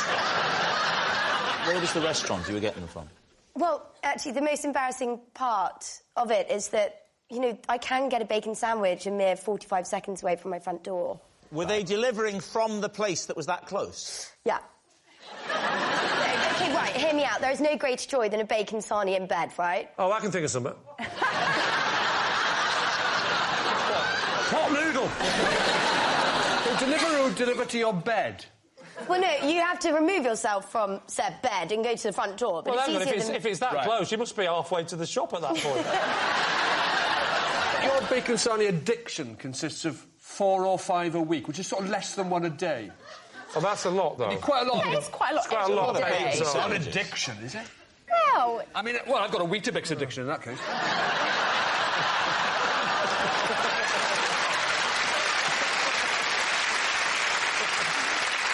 Tell us about the bacon sandwich, Toff. Was it a bog standard one, or was it something a little bit special? No, it's a classic. White bread, Tommy K, bacon, job done. Not Tommy toasted. K, did you say? What does that mean? Tomato ketchup. Oh, I'm sorry. Did you know that? Tommy K was the name. Tommy K, everyone knows what Tommy K is. No, they don't. Don't get on the kids' bandwagon. I knew what Tommy K was. No, you didn't. Even though I'm a man who prefers Bobby Brown, I did know what Tommy K was. No, you didn't. No, you didn't. Oh, I did. would you order anything else with it, or was it just the bacon sandwich? Well, it depends. If I'm feeling a bit fruity, I'd have an OJ, but... Orange juice. I knew that. Yeah. Would you maybe add a bob? Would you add a bob to it? Shut up. Would you add a bob? A B.O.B., bit of butter? Didn't you know that? Oh, you're so old, Grandad. Why did you block the Deliveroo account? Why didn't you just stop ordering them? I tried that. I tried just not ordering, but my willpower is quite obviously not good enough. So I emailed the Deliveroo HQ and basically asked them. I thought it was quite funny at the time, but then how they did you actually word did it? block me. Hello, I've got a bacon sandwich addiction. Help, please block my account. And did they get back to you? No, but I then tried to order 2 days later and I couldn't log into my account. It's been reinstated since. I emailed again because it is actually quite annoying. What did you do? What was how did you email? What was that? Hello, I made an enormous mistake. Please, can I come back? No, that was the email you sent to me. Certainly did not. What do you think, Ellie? She's telling it well, but I don't think it's the truth. Why? Because, Lee, I think she's lying. I think she's clearly insane. I think it's true. Absolutely true. 100%. Lee? Yeah, I'll say it's true. You're going to say true. Toff. Truth or lie? It is true. Yeah, it's true. One December night, while dressed as Joseph, I had to shove a donkey off a country lane. Please, team. When was this, Noddy? This would have been mid-70s. So why were you dressed as Joseph? Well, a friend of mine used to have a party every Christmas time, just before Christmas. And it was always fancy dress. And this particular year, he wanted to feature the Nativity. And I originally wanted to be Angel Gabriel. Right. But he said, I'm not having you, Angel Gabriel. You can be Joseph. Why couldn't you be Angel Gabriel? Because of the accent? Probably. Oh, look, it's the little baby Jesus. So, I got an old curtain round me and a tea towel on my head. Like tonight.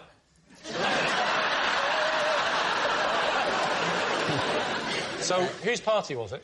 It was my best friend's party. OK. And... Did they have a name, Noddy? Swin. His name was Swin. Swin? I wish you'd have said Big Ears, but come on.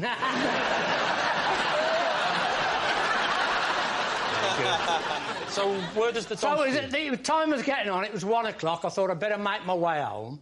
And when I get outside, the air hit me, and I felt a bit spacey, and I think somebody had spiked my drink. So I set off, and it sort of got worse and worse as I drove on.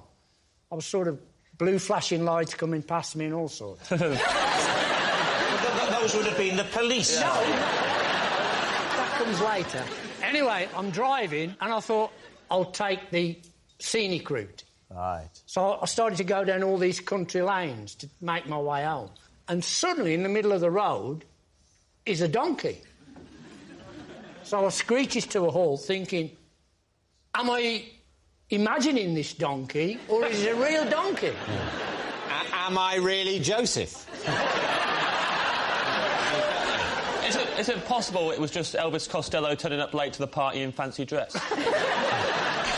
So I screeches to a halt, and I thought, I'd better get out and check whether I can't carry on. I couldn't drive round it, the lane was too narrow. Yeah. And I got out the car to feel if it was real or not. Are you genuinely... So you're genuinely still not sure, even though you're right up to it? You have to feel it to I feel it. Can I ask you a question? Is this one big alibi for touching up a donkey? So I get behind him. Good idea. Safest place with a donkey, Noddy. And start pushing him from behind. Where's this story leading, Noddy? Suddenly I hear, Don't you mean E or E?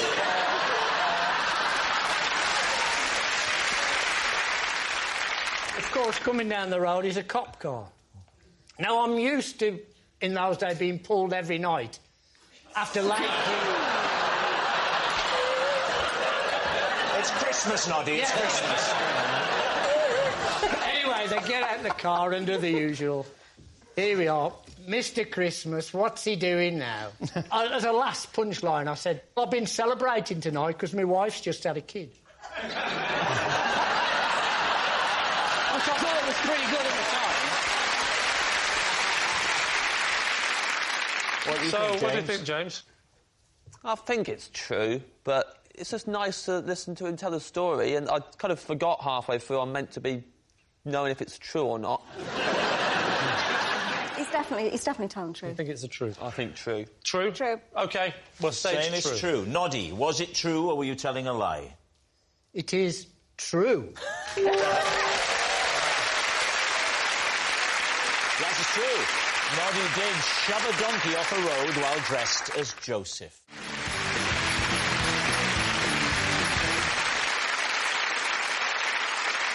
So, Sean, what is Jerry to you?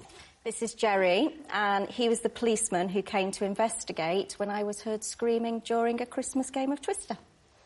Right, Sean's concerned copper. James, how do you know Jerry? This is Jerry. He's the fireman who every Boxing Day soaks me with water during a festive game of squirt. Right, James's fireman friend. And finally, Lee, what's your relationship with Jerry? This is Jerry. He's the paramedic who ticked me off last Christmas after I landed my drone in his ambulance. David's team, where to begin? Sean, you were playing Twister. Yep. What was the occasion? It was in between Christmas and New Year, and me and my family had gone away and rented a cottage. And why did you scream? Because I think I had my left hand on red and right foot on green. Tricky. And we'd all had a few drinks, and... What was the time? What time of day? Oh, it was evening. Right. It was evening. I'd say about 10:30ish. OK. And my uncle fell on my face and I screamed.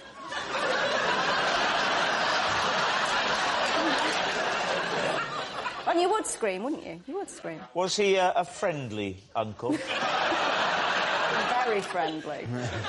If you've been affected by any of the issues raised in tonight's show, there is a website you can visit. It wasn't a horrific scream. It was fun. I was having fun. I was just a bit hysterical. Could you reproduce it, Sean? Could an actress of your stature reproduce it for us now? Imagine, Lee, is this uncle who's a little too friendly? You're never that happy when he turns up, no matter how many presents you think, oh, it's Uncle Lee. Oh. I like the way that you said she's a good actress, so she could play the part of the screamer, but I could just play the untoward uncle naturally. So, there you are. Why don't you demonstrate the twister? James, what are you doing? Playing the twister, Matt.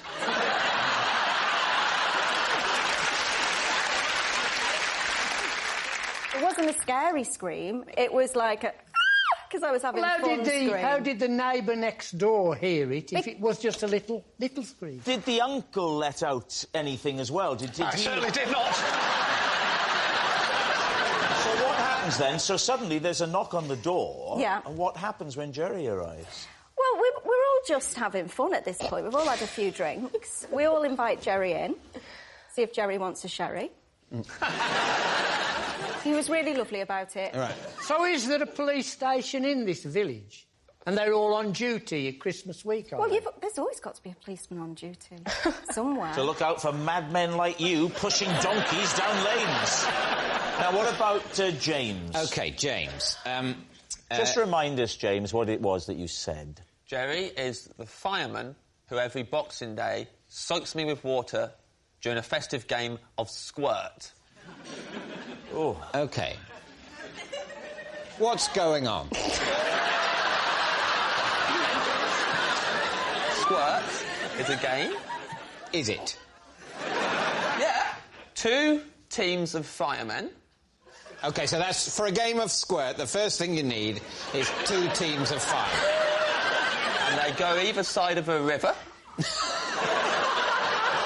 Yeah. And you get a rope, and you tie it up in a tree at one side of the river, and then you run it along and you tie it to a tree at the other side of the river. Yeah. But before you've tied it to the other side, you thread a barrel across it. Of course you do. Just thread a barrel. Yeah. What if there's a fire in the local area during the lengthy setup for a game of squirt? Well, he's not... They can't put out fires anyway. He's only volunteer. Sorry? They're just a volunteer fire brigade. They're not allowed to put out fires. What are they allowed to do? Just look at them? They are permitted to pick up litter. Where do they get the fire engines and everything from then? Their fire engine's an old one. It's more like a ice cream van that's painted red. The volunteers, do they have the uniforms? No. The Kettering Volunteer Fire Brigade have a T-shirt, and it has an emblem on it of a fire being put out by a beer.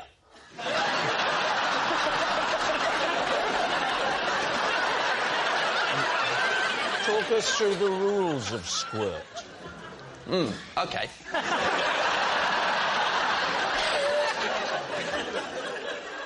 You get the barrel to the middle of the rope, right in the middle of the rope, and then both teams aim their hoses at it. Are the volunteer firemen allowed real water, or do they just mime it? No, they're allowed water, they just can't aim it at a fire. OK. If there was a fire, they would have to turn the hose off. Right.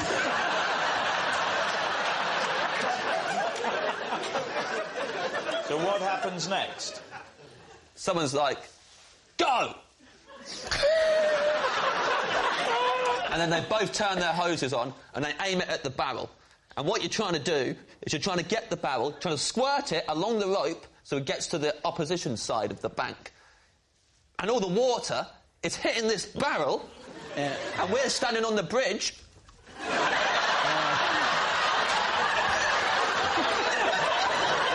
Getting soaked. Yeah. And then you walk home going, good squirt this year. Right, now then, what about Lee? how did you come to land the drone in Jerry's ambulance? We have this really weird tradition in our house where we like to keep dry. And so I thought, what I'll do is I'll fly my drone, but I'll stay in the house. And the window was open, and I thought... The window was open because it was a very hot Boxing Day. And the window was open. Well, the window was open because my wife always has the heat on very high over Christmas, and I'm not a fan of the radiators, so I opened the window. Yeah. And I was practising in the bedroom, and I thought, I'm so in control of this, rather than go downstairs and fly it, I'm just going to go straight out the window. Was the drone a Christmas present? The drone was a Christmas present, correct. Who gave you a drone for Christmas? Not you, because you got me nothing. Yeah. It was my wife.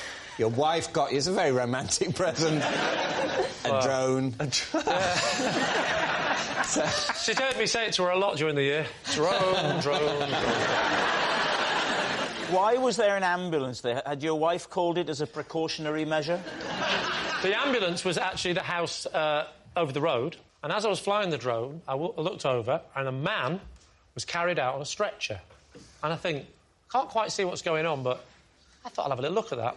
And my drone has a camera attached to it, so I fly my drone over, that's getting closer and closer. You know, I'm getting quite a good... It can help, I think, when someone's just had a heart attack or something. Something shocking or strange can really helps them really get it together. I thought so. Yeah. And so I was watching it and I thought, this is interesting. And then he gets put in the back of the ambulance and the doors stay open and Jerry goes in the back. I thought, I'll have a little look, see what's going on. So I get a bit closer. And now I'm hovering just outside the back doors. Yeah. And I pushed forward a little bit too much. And the drone went straight into the back of the ambulance, striking Jerry on the back. This presumably hurt Jerry because the rotors of a drone are very fast. Yeah, he was a good 3 or 4 inches taller than this last year. So Jerry spots you leaning out of your bedroom window with a remote control. What does he then do? Oi! I said, give me my drone back! I can't really repeat what he said on television. Okay, he swore. Because... No, he's French and I don't understand French.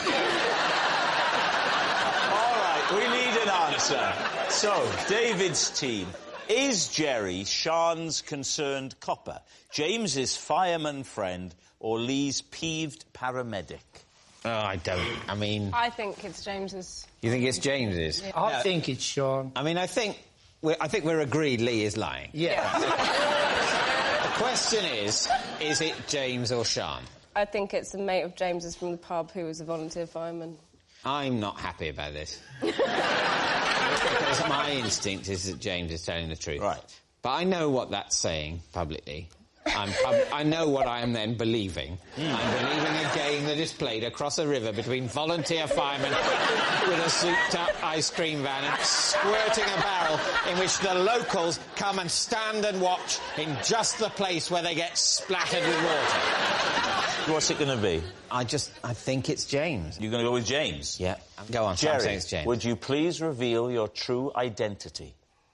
I'm Jerry, and I'm a volunteer fireman who soaks drains on Boston Day. Oh, Jerry?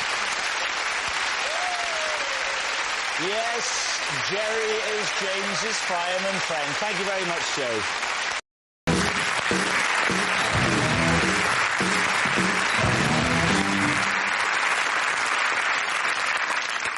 So, Terry, what is Steve to you? This is my mate Steve, and we were actually questioned by police who mistook us both for jewel thieves. Right. That sounds incredibly plausible. Lee, perhaps you'd like to explain how you know Steve. This is Steve. We own a greyhound together that's come last in every race. And finally, Jimmy, what's your connection with Steve? This is Steve. We were at primary school together. I didn't see each other for 20 years and then met up in a hotel when he brought me room service. Well, there we are. You call it room service? David's team, where do you want to start? I think you're all claiming to be friends with him. I want to see, like, a real connection. So if you could all just give him a hug, I want to see if there's a, You want to see if I hug this man like I own a greyhound with him? No. If he's your friend, if you own something with him. Let's do it. OK, this is how we hug. We got our issues usually. Hey, how are you, little fella? Hey, get off! I'm trying to get off with it. That's how we know. That's not realistic. Leave my mate alone. Hey, look, mate. Hi, darling. Can you just turn around? Yeah, sure.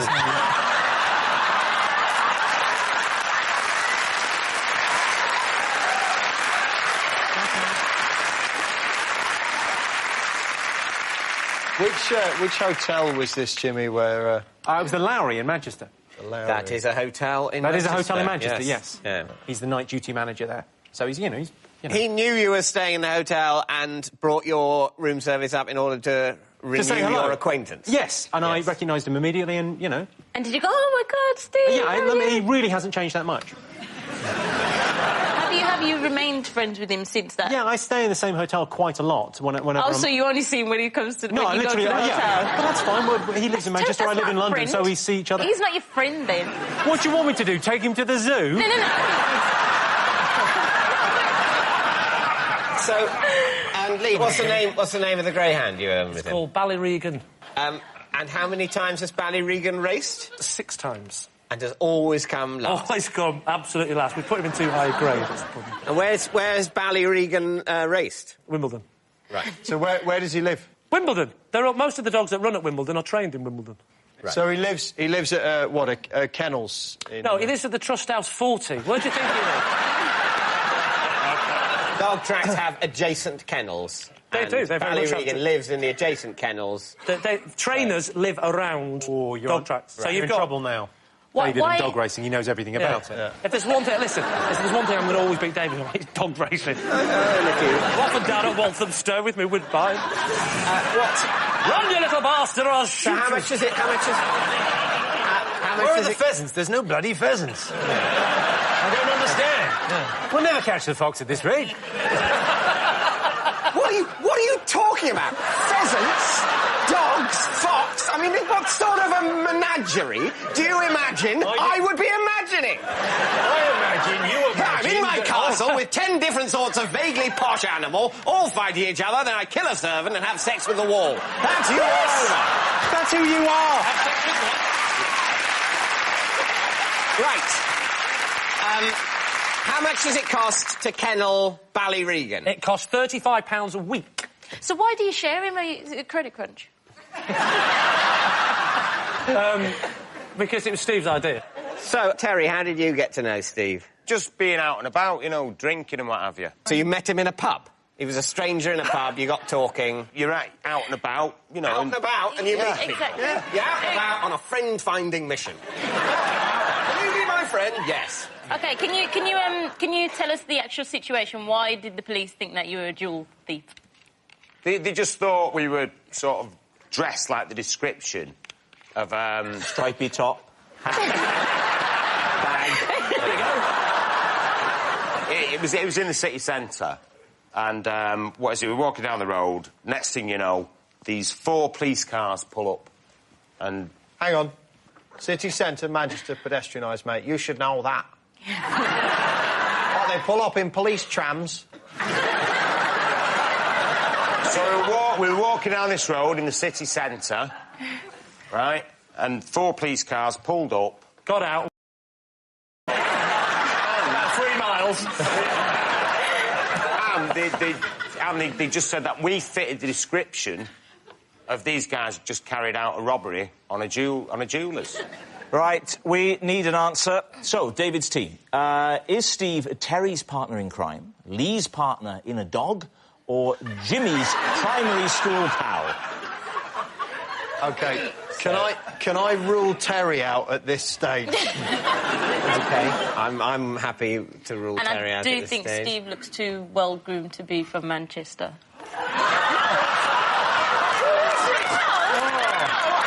Familiar, everyone, come on!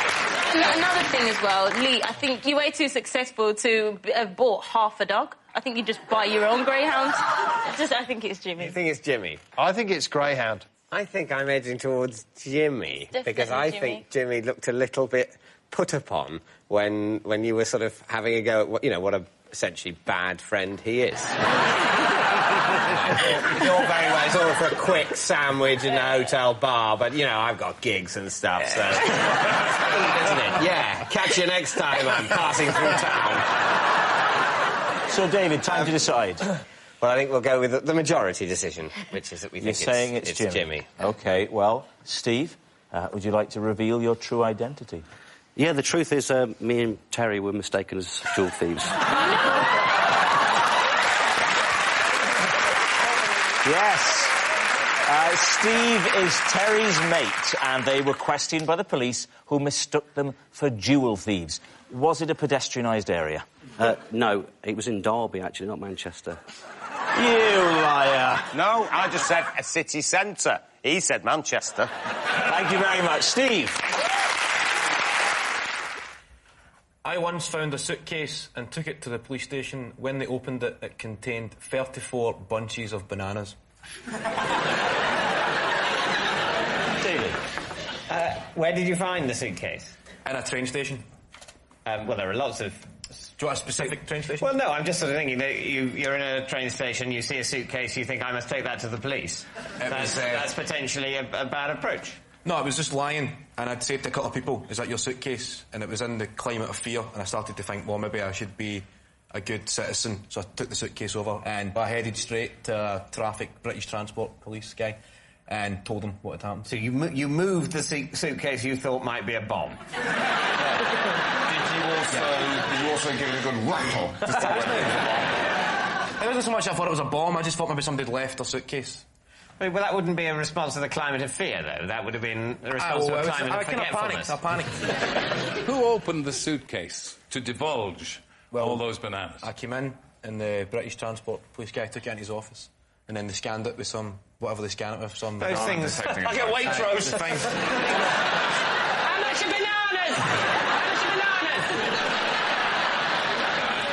At the heart of this is, why would anybody put 34 bunches of bananas into a suitcase? That's exactly what the Chief Terror Inspector said. He was baffled, that's why. Did they ever find this guy?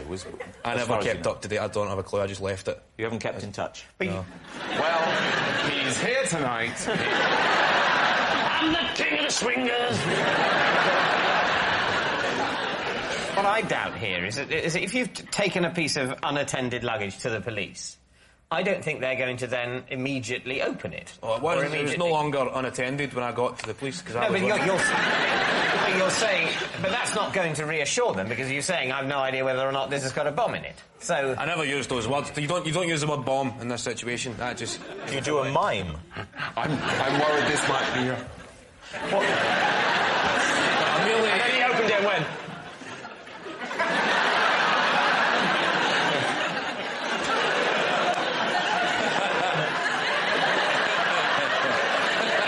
Right, we need a decision. Truth or lie? Well, you think it's a lie? I do, really. Yeah, I think it's a lie. Well, we'll say it's a lie. You're going to say it's a lie? OK, Kevin, were you telling the truth? It's a lie. Yes, it was a very big lie. Kevin didn't take a suitcase containing 34 bunches of bananas to a police station.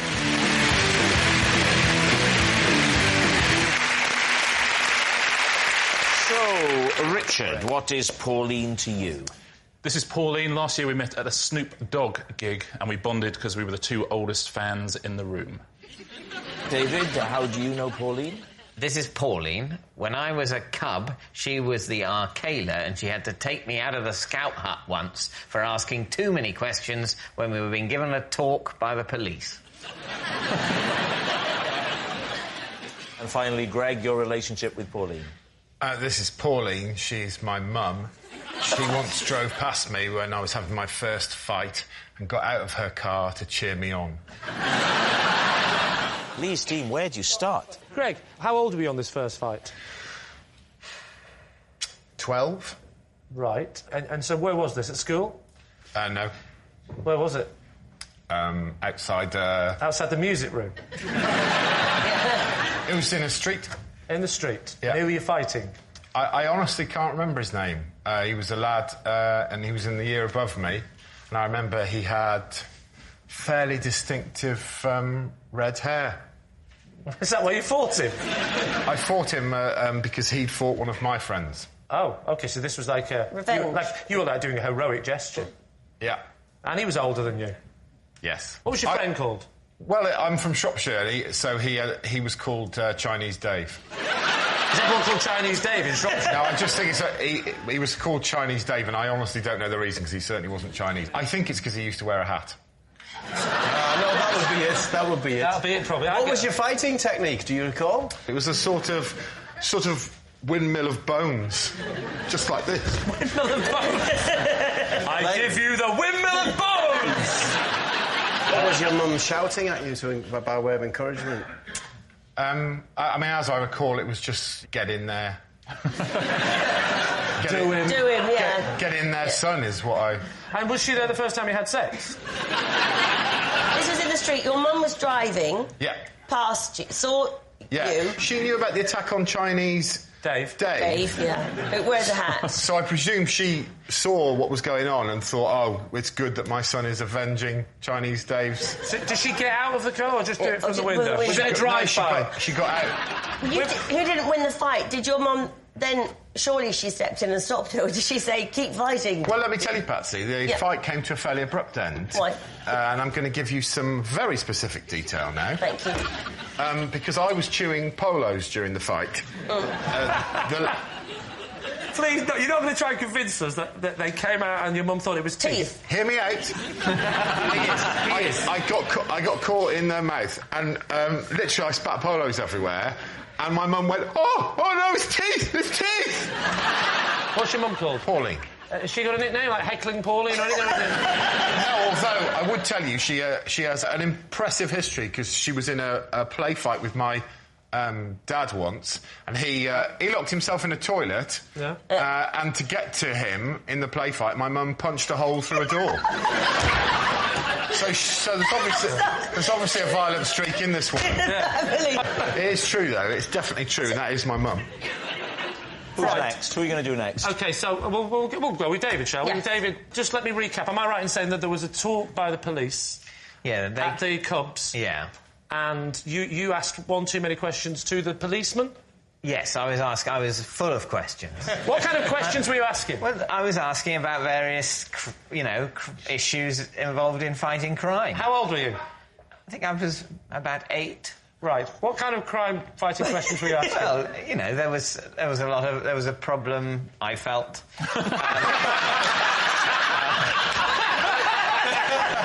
There was a problem with vandalism and graffiti in the area. At that age, you're supposed to be taking part rather than complaining about it. That's OK. Different upbringings, that's fine. What are the questions? I asked a lot about the locks in Cagney and Lacey.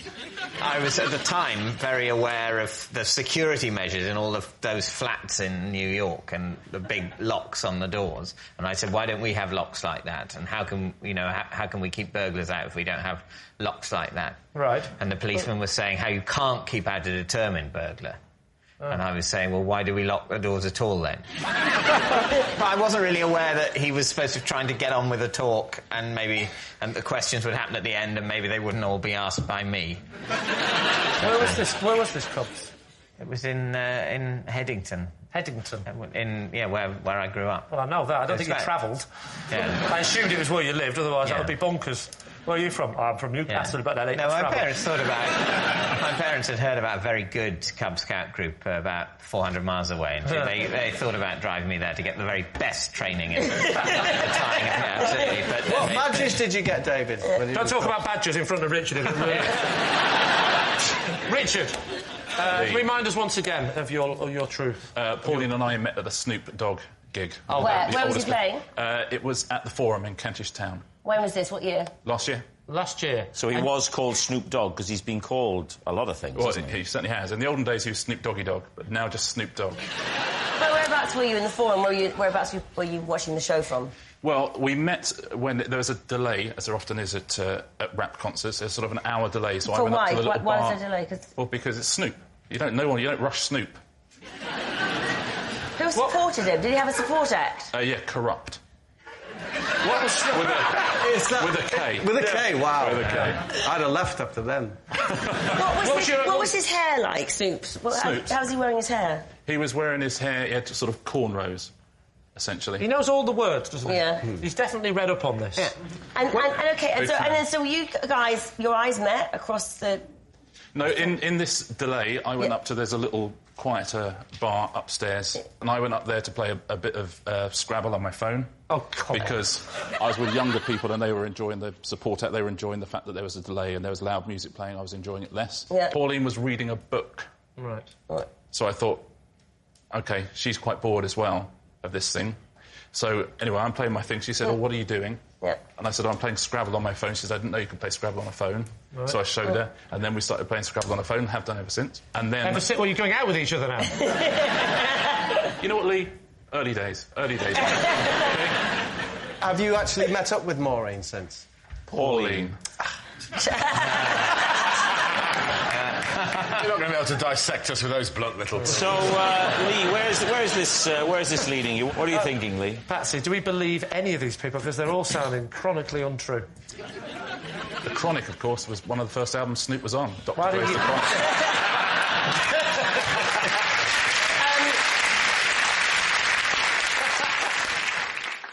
I could see David in his cub shorts and being worried about the graffiti. He's sort of the sort of person that it would have upset him. And I'm intrigued by this slight physical resemblance between Greg and the lady. I know what you mean, yeah. Do you mind standing up, Greg, again? Would you stand next to this lady you claim to be your mother? Next to my mum? Well, let's call her a woman for now. Right. Now... I'm guessing, for this mean average to work out, your dad is the Jolly Green Giant. No, but you see, Lee, it's a fact that a son has to be taller than their mum. it's either Richard or Greg, I think. So that's my answer. So you think it's... I think it's Richard. You think it's Richard? You think it's Richard or Greg? Yeah. Don't Tim forget say Richard. What are you going to say? The Scout hat one. Sorry, are you still here? The Scout hat. OK, I need an answer, and I really do need it now. We're going for David. He's trying to double bluff me at the end, so I'm going to go with David. You're saying it's David? And if it is David, I'll be so happy now. You're saying it's David? I think it's David. OK, Pauline, would you please reveal your true identity? My name is Pauline. I am Greg's mother. And...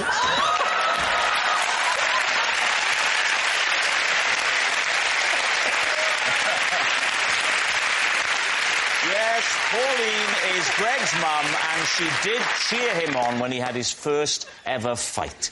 It must have been awful to see him fighting. Wonderful. Wonderful. Thank you very much, Pauline. You're welcome. Right, here we go. The police once surrounded my house after I set off an alarm in my bikini bottoms. David's team. Interesting. Interesting location for the alarm.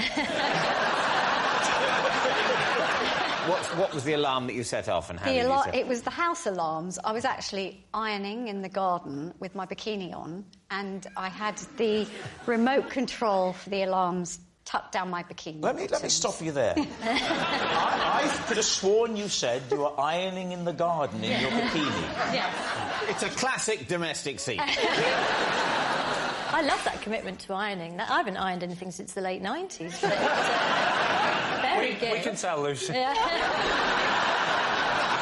When was this, Debbie? Oh, quite a few years ago now. And in your bikini bottoms was the remote control for what? That set off the house alarms.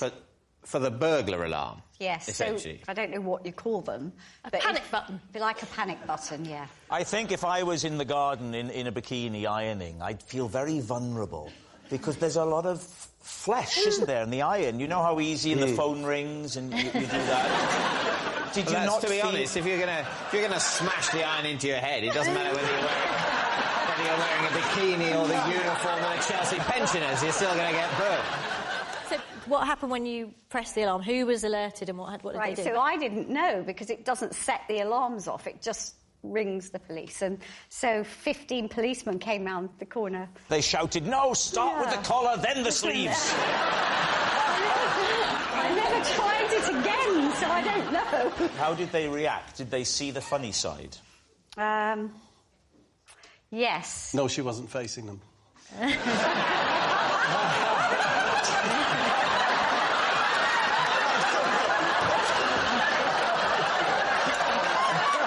so sorry.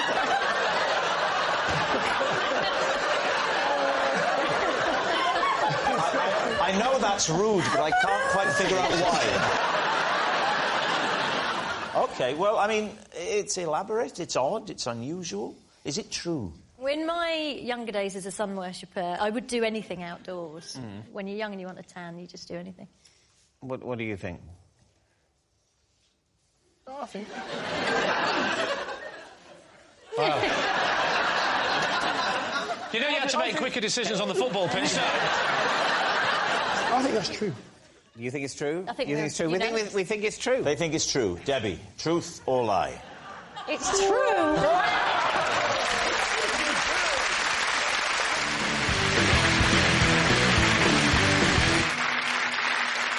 Right, Kevin, we'll start with you. What is your relationship with Tony? This is my mate, Tony. We were once questioned by the police for stealing a life-size cardboard cutout of Hugh Grant. Katie, how do you know Tony?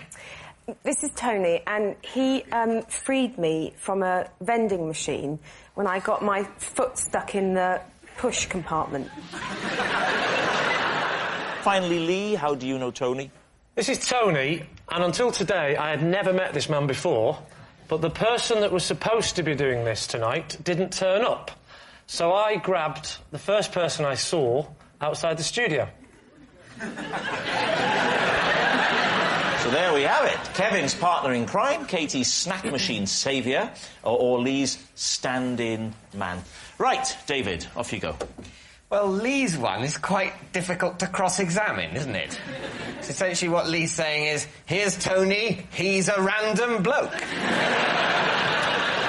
But who was supposed to come, Lee? Well, had it gone to plan today, I would have said, this is Graham, and he's my self-defence instructor, because I'm learning self-defence. Right. What happened to Graham? Did he get beaten up? The story I am told is that he hurt his arm this morning during a self-defence class, and then very late in the day, he got in the car to come here and had some turn because of the painkillers he was on and cancelled and said, I can't come. Well, it's a sad old story. Yeah. So what was Tony doing here before you found him? He's a joiner, which is somebody that puts wood together. Thank you. I didn't want you thinking he was somebody that just randomly joined clubs. He's just a very sociable guy. I'm a joiner. Where are you going? I'm going to join a club. What are you doing? What are you doing? The guy-bys? Yeah, OK. Where were you in the complex? Well, I'm not sure how good this is for national television, but I'll tell you, David. I was just outside that door where some people go out for a cigarette.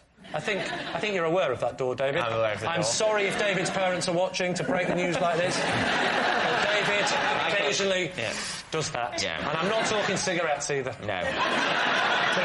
To me, it will always be the heroin door. What sort of incentive did you offer this good man to come here and make a complete numpty of himself? Well, answer the man, Rob.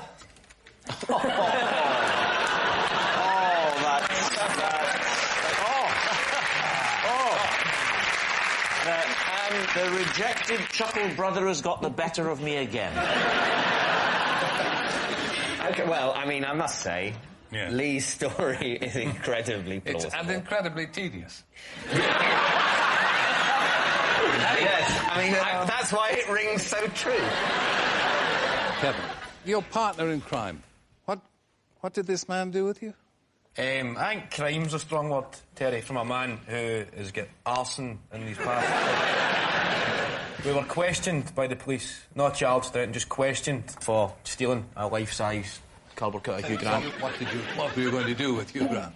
We'd went to Blockbuster Video, and nothing really caught my eye, except the life-size cardboard cutout of Hugh Grant. What? Sorry, I didn't understand a word of that. We went to Blockbuster Video, OK?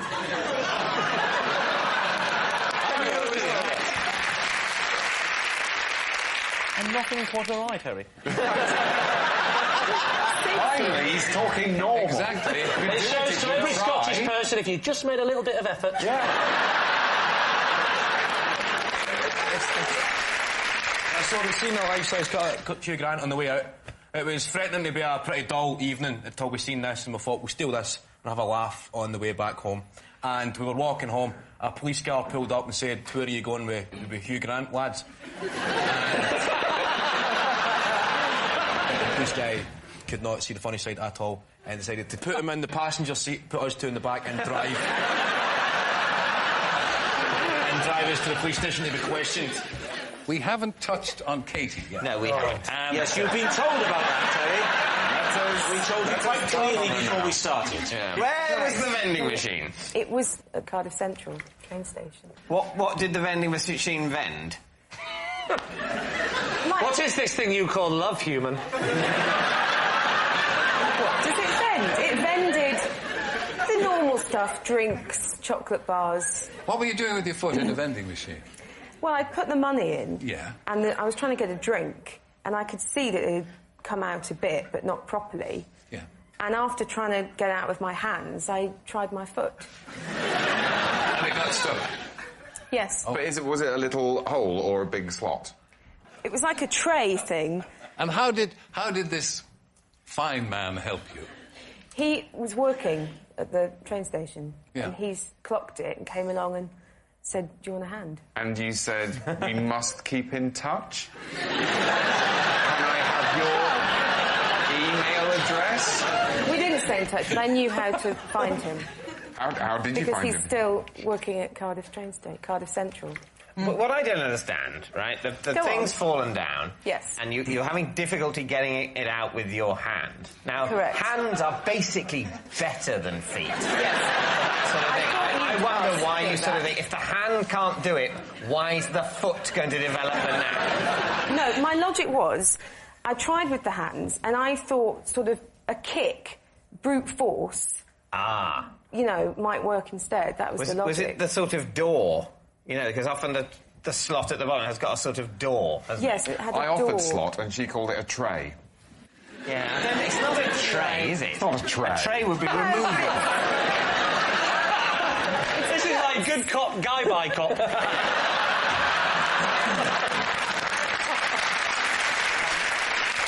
How did he release the foot? What exactly did he do? He had a key to open the front bit. So you just went back and whoa!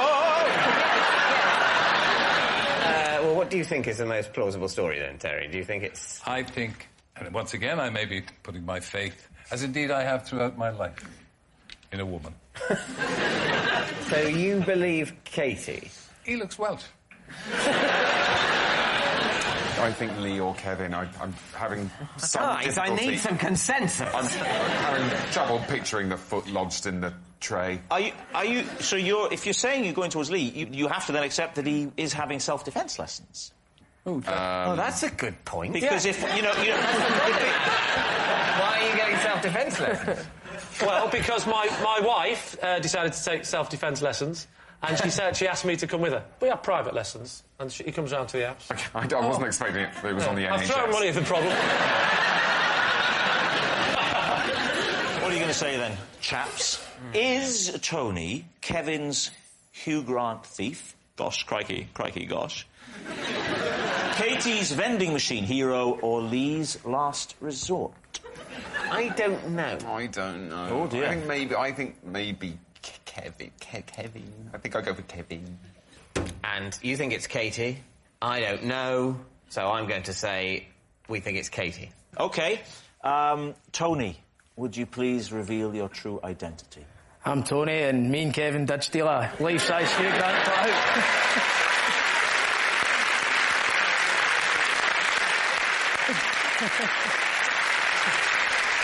Were there any charges? No, it was a caution. And you're proud of it, aren't you? I can see that there's a real pride in your face. You feel you should have a Duke of Edinburgh award, don't you? Thank you very much, Tony. I have a folder on my laptop containing flattering photos of me that I have asked my family to give to the police should I ever go missing. David's team. So, how many in the range? I think at the moment, because I'm quite picky, it's around about 55 to 60. Oh, so that's a good range for the police to choose from. Yes, well, I wanted to give them options. Yeah. Where did you get this idea from, Tom? I think I just always, whenever I watch things like Crime Watch or the news, I always think to myself, I would hate to look like some of the people on there. The quality of the photograph? Yes, yes. More than the crimes? Oh, who cares? What sort of poses did you pull for these photos then, Tom? I think it's always good to look like you're smiling, isn't it? Because I think that would probably encourage more people to come and find me. So show us, have a look down 7 and give us pose number 1. So anything where I'm like... God. I'm surprised anyone would want to take you. What did you call the folder? Because it must have a name on your desktop. What did you call it? Well, I just call it emergency photos. That could mean something else, Tom, to be fair. My wife's out tonight, I'll need the emergency photos. Emergency photos for if the Wi-Fi goes out. Yes. I'm going to have to do this the old-fashioned way. Do you play around with filters and stuff? I mean, is there a sort of disappearance filter? So I look like I've got bunny ears or something? Yeah, or sepia. You could do it sepia and then it would look like you disappeared hundreds of years ago. Well, what do you think, Jeff? I just hope this doesn't end up being chilling archive footage. You know what I Well, some of the photographs you see on the news and stuff are so miserable, where people are like... I mean, when you've been kidnapped, kidnapped, I don't think that's, like, the main thing that you'd be worried about. If you was in someone's cellar, handcuffed to a radiator, you'd be thinking, Jesus, I hope they don't use Malaga 97 photos. But why would he need 53? Well, I suppose he wants to give the programme makers a range. How many outfits did you bring for this evening's recording, Tom? Well, I brought 3 suits and I bought 5 shirts. OK, and I bought it's true. Blatantly true. That's, you see... I came with none and found this in the bin. Well, you think it's true? Yeah. Do you think it's true? You don't think it's true? No, I don't, actually. Oh, this puts me in an awkward position of having to think. My instinct is that it's a lie. All right. Tom, was it a lie or were you telling the truth? I can tell you, it was a lie.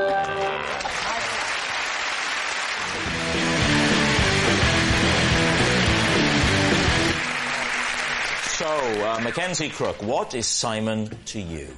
This is Simon, and when I hoaxed my school by burying some treasure, Simon found it and the police were called. OK, all right.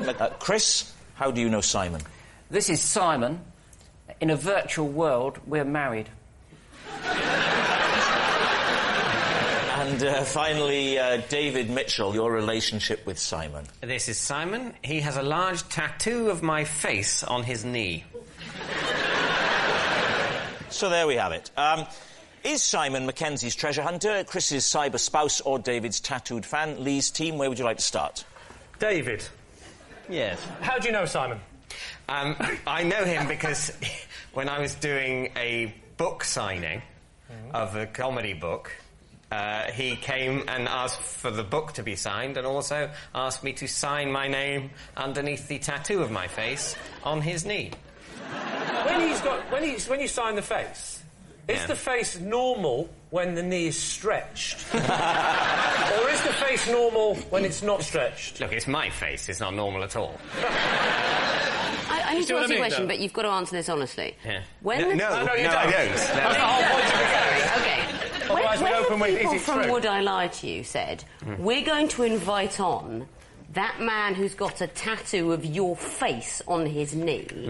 Did you say, oh, good, I'd like to see him again? I am, of course, thrilled to remake the acquaintance of yeah. Simon! It's Simon! Simon. Yeah. Simon. So I did something, just to digress a little bit. I once got, it's true, backstage after a gig, a woman asked me to sign her bosom. And I went to sign with the pen that she gave me, and the pen didn't work. And without thinking, I went to the other breast and went... It's awful! Mackenzie, how old were you when you buried this treasure? Maybe 13 or 14. So what was the treasure? Diamonds. What? Whoa. How many That's got everyone's attention. Diamonds. Fake diamonds. It was a hoax. So it was, how many fake diamonds? Probably 6. Where did you get all the 6 fake diamonds? From my sister's jewellery box. What? And then you rang up the police and hoaxed them into coming down to find some fake diamonds? No, they were... I put them in a tin, and they were dredged in the school pond. So I knew if I placed it in the pond, it would be found. And where did he fit into this? Simon found the tin with the supposed diamonds and a letter that I'd faked. What did it say on the letter? It said something along the lines of, "These are stolen, smuggled diamonds." Whoa. So you're telling me that diamonds were found with a letter, you go, "These are smuggled diamonds," and someone went, "We better phone the police, this is genuine." Was there a punishment involved? Nobody ever found out it was me. The police came back and said that they'd analysed the diamonds and they weren't diamonds, and it was obviously a hoax. So they caught Ronnie Biggs, but they couldn't get you. Are you happy to move on now? Yeah. Chris, you're married in a virtual world. Tell us a little bit more about how you met Simon. Second Life is a virtual world that exists on the internet, secondlife.com. And I'm one of the players. There are various roles that you can play. You invent an avatar for yourself. And you are? My avatar is Audrey Hepburn. Is what? Audrey Hepburn. So you're playing the woman in this relationship? Yes. So why have you got a second life as a woman? Well, part of the whole thing is that you can be whatever you want to be. And as I say, a lot of people take it... Don't start singing I Am What I Am. I thought, well, I'll change my personality. I'll be Audrey Hepburn, as the Audrey Hepburn happens to be one of my real-life heroines. Right. And couldn't do Hepburn because someone had already done it. And what is Simon's avatar? He is Simon Bernstein Jr. Right, and where did you meet him in this virtual world? Well, when you go on there, you can go to places and then you meet people. They contact you. A bit like real life, but for sad people. So his name's Simon and his pretend name is Simon? Yes, but his real name's Simon Morgan. Presumably, rather like Audrey Hepburn, he couldn't be Simon Morgan because someone had already done that. There were about 20 million people No, but you're not Audrey Hepburn. No, Hepburn. Yeah, no, but you wanted to... Yes, but he is Simon Morgan, is what it is. It's like a psychiatrist coach. You are not Audrey Hepburn. I'm not going to tell you again. We went through this last week. You're not Audrey Hepburn. I still haven't established where you met Simon Bernstein Jr. I met him at a cocktail party. Yes? I married him for his money. But I married... I believe you because when you said you married him for his money, do you see his face? He couldn't help it. He said that. No, that was the ink on his knees drying. Right, what are you going to say, Lee? Who do you think it is? This is a tricky one for me. Victoria, who is he connected with? If this was a poker game and I had to make a call, I'd say Mackenzie's the one who's not bluffing. You're going by body language. Well, that's interesting. What is it about his body that tells you he's not bluffing it? He has a sort of calm... I know for a fact readiness he's under to- heavy medication. I don't know if that's... Looking at it from a different way, Simon is far too geeky for tattoos on his knees, but the avatar thing, I think, sounds just a bit too plausible. I think it's Mackenzie. Well, listen, Victoria's a top poker player. She knows body language better than anybody. So you're saying that it's definitely Mackenzie Crook? You're saying that it's the buried treasure? Yeah. OK. Simon, would you like to reveal your true identity? My name is Simon, and when we were at school together, I discovered Mackenzie's buried treasure.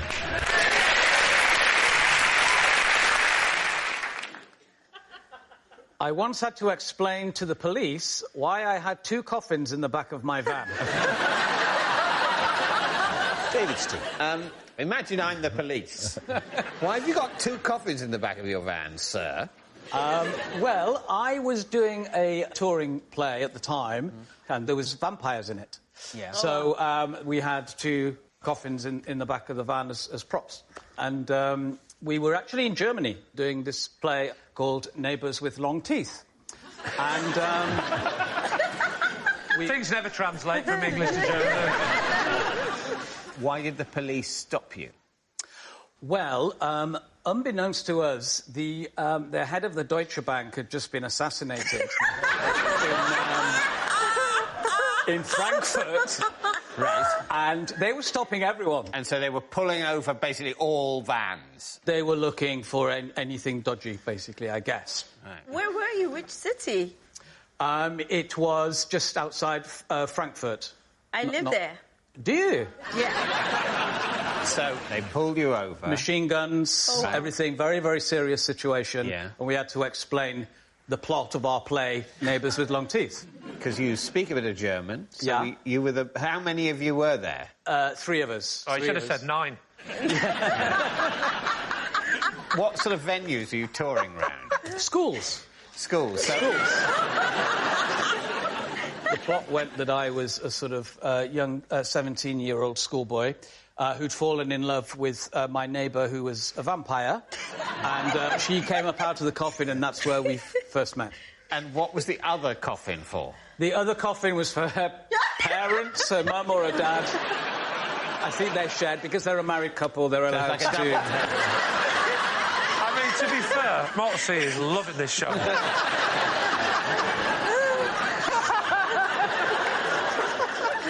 And how did you explain all this to the police? It was a lot of mime. But it's quite a complex plot, so how would you convey it to them? I think they had more things on their mind than the full... They didn't get to Act 3. So, yes, at what point in your description of the story did they glaze over? Right, Bez, what do you think? Well, I love the plot of Neighbours with Long Teeth, and it's got to be true with Stephen, I reckon. You think true, Motsy? You don't think any of this is true, do you? You don't think this is really happening? But don't you remember when the president of the Deutsche Bank was assassinated in Frankfurt? When did this happen? It would have been late 80s. I just born. Like, so you're not a suspect? That wasn't a big part of your childhood. Let us tell you the story of the president of the Deutsche Bank. Well, what's it going to be? Well, I live around Frankfurt area. I mean, even if I wasn't there in the 80s, I think I would have heard the story. How old were you when you went to Germany? 18. You arrived in Frankfurt over 20 years after Steve's van was pulled over. I am not surprised they didn't mention it. But this is a story. This is culture. You carry that on. A school's tour of a play about vampires, and the police pull over their van once on what was quite a busy day for the police. I cannot share your confidence that they would have mentioned it to you, an 18-year-old dancer coming from South Africa. I don't think that will be on the things you need to know, local restaurants, you know, this is how you pay the tax, the bins come on Tuesdays. Oh, and I must tell you, back in the late 80s, there was a guy here and he had a couple of coffins in his van. Turned out it was just a school's tour. If that's what you're basing it on, I'm going with Bez. Okay.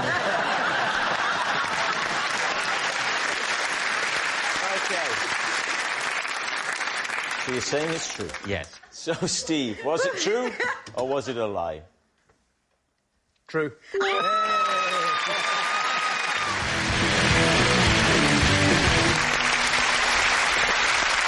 So, Vernon, what is Mel to you? This is Mel, and he came to the rescue when I almost blew up a banana factory. David, perhaps you'd like to explain how you know Mel? This is Mel. He's the postman who had to retrieve my phone from a postbox when I accidentally posted it instead of a letter I was carrying. Finally, Dara, how do you know Mel? This is Mel. One night we were out stargazing and we were quizzed by the police because they thought we were peeping Toms. Lee's team, where do you want to begin?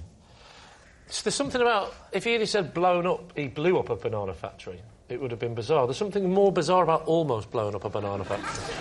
What did you actually do in the banana factory? Well, what happens in a banana factory is that bananas come in from a foreign land, let's Yes. say the Caribbean, Yeah.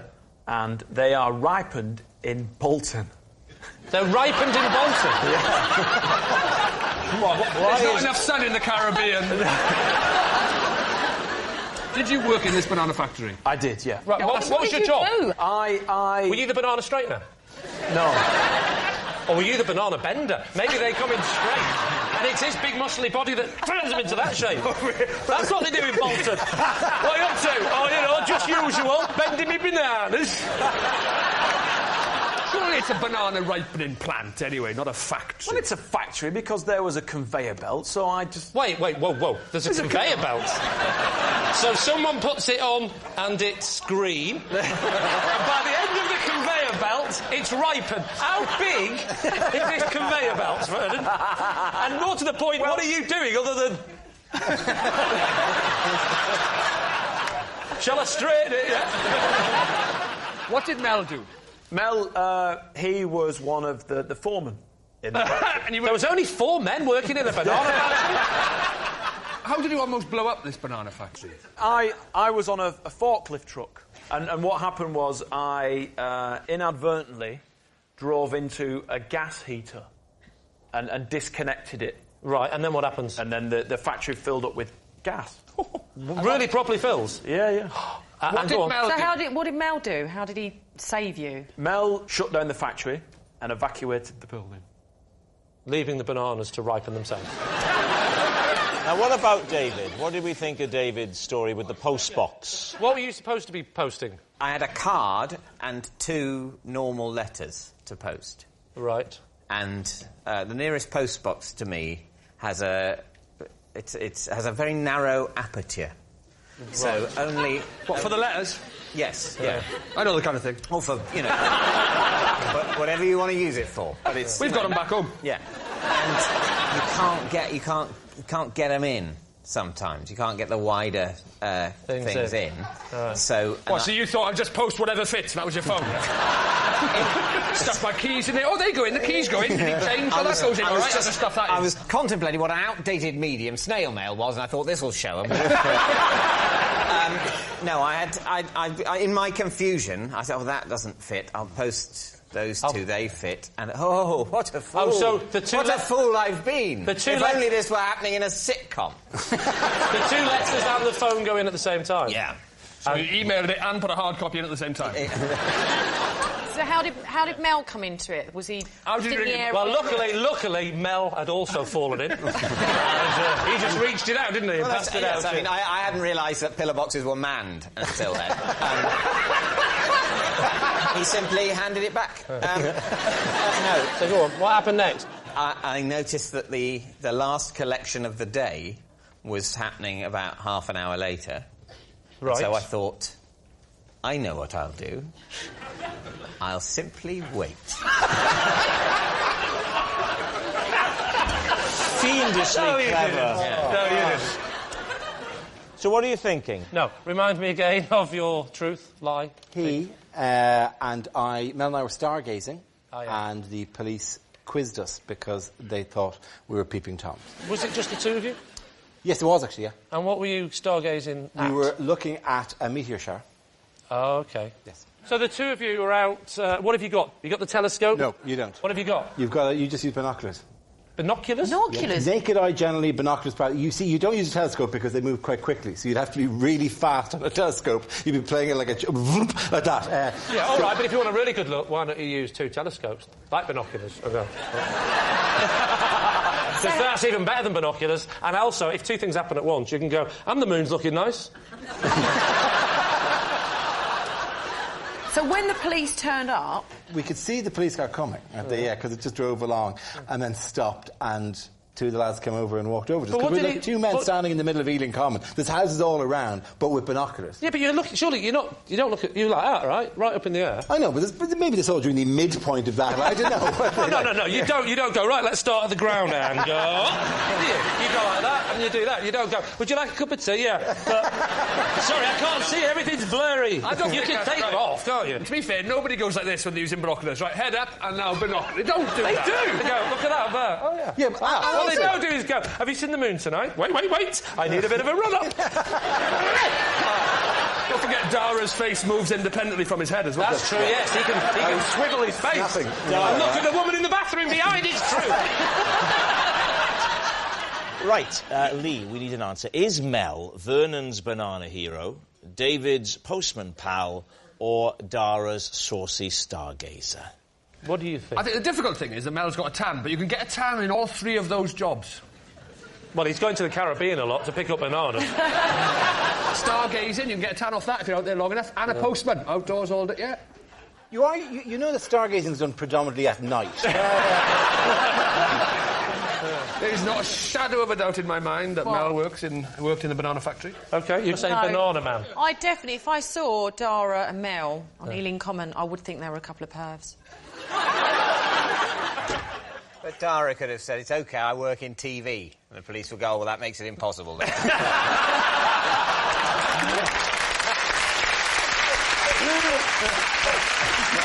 what are you going to say? We are going to say that, in fact, Dara was cautioned by the police for standing on Ealing Common. Not necessarily for being a pervert. Caution actually means something. Sorry, no, he wasn't cautioned. All right, he was questioned, sorry. I was never formally cautioned with anything. You say it's Dara. Go for it. So, Mel, would you please reveal your true identity? I'm Mel, and I rescued Vernon after once nearly...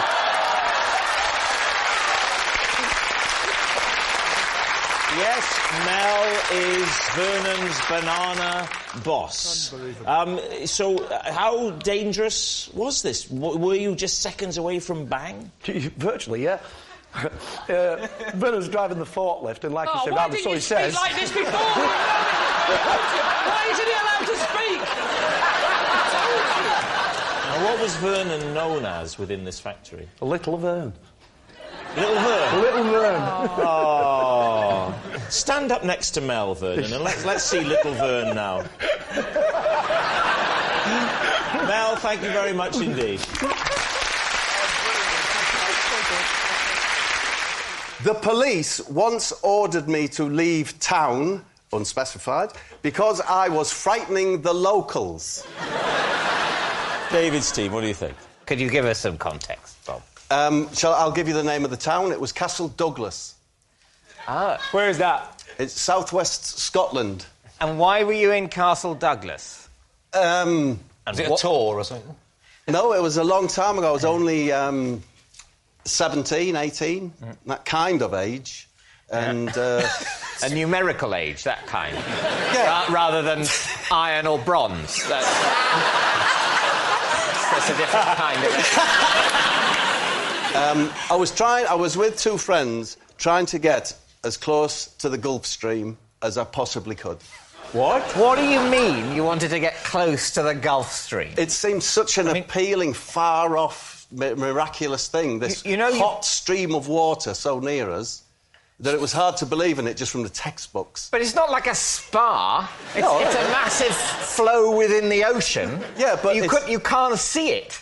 Well, if you're at the Logan Botanical Gardens... there's a lovely view of the Gulf Stream. No, but you can see the effects of the Gulf Stream. You know, it's like a tropical gardens, and so in that way you sense the influence of the Gulf Stream. Well, no, it's extraordinary. I know all teenagers are absolutely mad on the Gulf Stream. They can't get enough of it, and its effects. Flowers. But that was one reason amongst many. But the police of Castle Douglas don't mind the teenagers who'll flock there to admire the effect of the Gulf Stream. So what was it that you did that put their noses out of joint? We scared the locals, apparently, because we were wearing very grotesque masks. Why were you wearing masks? If you're going to gardens, why would you wear a mask? Ah, well, here's the thing. That's a perfect question. Yeah. Just before you answer it, have a minute. we were travelling in a Morris Minor, and we were sleeping in the car. There was three of us. There's me mate Harry Harriman and Steve. Steve Sieberman. No, Steve, by the way. He was... You just called Steve, by the way. He was. He was. Steve, by the way, as in incidentally? Yes.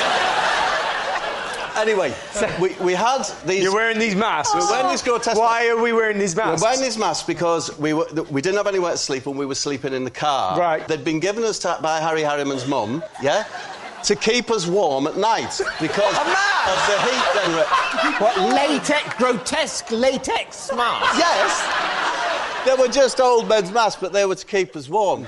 Harry Harriman's mum she sold these stuff from home, and she sold another thing which was called a jobble top, yeah, which was a bobble hat that made it into a jumper, and the big bobble was at the back and it buttoned down the front, and that was. I'm telling you now, right? If this is a lie and they end up saying lie, I will say to you, why did you make it more difficult for yourself?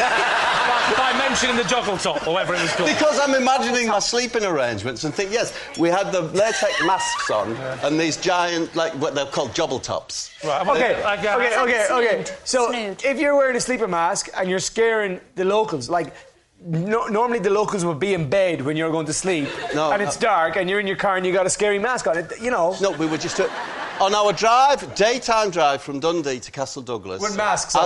As we went past Keep people, your faces warm. We were staring at them with our scary masks. Why did you not remove... Because I would say, from my experience of sleeping all night in a classic car in a latex mask and a jobble top, you get quite clammy. And so in many ways, it's quite a relief to take the latex mask off for the next day's drive. Yes, and not to mention how it helps being able to see where you're going. Yeah. But then, no, of course, we take the mask off in the morning, but then round about midday, you wanted to put it back on. Yeah. At what point did the police get involved? Didn't the police get involved? We parked up in Castle Douglas, right next to a shop, because we wanted to get one of their famous Scotch pies. As we came out of the shop, I was grabbed by a policeman, and it was a sergeant, by the way. Sergeant, by the way? So that's how you got away with it, because you said, don't worry, that's me dad. Maybe it was. I'm a sergeant, by the way. I think So the sergeant, by the way, he took me to the police station, and he arrested you? Yes, put in a room, and then the sergeant and a plainclothes detective came in. Plainclothes detective? Oh, yeah. What? CID have now got involved. And then they said, you're going to have to wait here. We've sent for a specialist from Edinburgh. and then, as we sat in, it came in and said, right, what's with the funny faces? They said, what's with the funny faces? So what did you say? Well, we explained what had happened, that we had these funny faces, that we slept in them, and that we're terribly sorry to have caused any offence. So presumably then they released you? Sergeant, by the way, followed us till we were out of the city limits. So that's my story. It's quite a holiday. What do you think? I know what I think. What do you think? I think it's true. You think it's true? Yeah. That's not what I think. Cian, what do you think? I'm going to go untrue. OK, Cian's going untrue. Adil's going true. David? My initial reaction is it's a lie. Let's say it's a lie. You're saying it's a lie? Yeah. Bob Mortimer. Yes? Was that story true? Or was it a lie? It was true. No!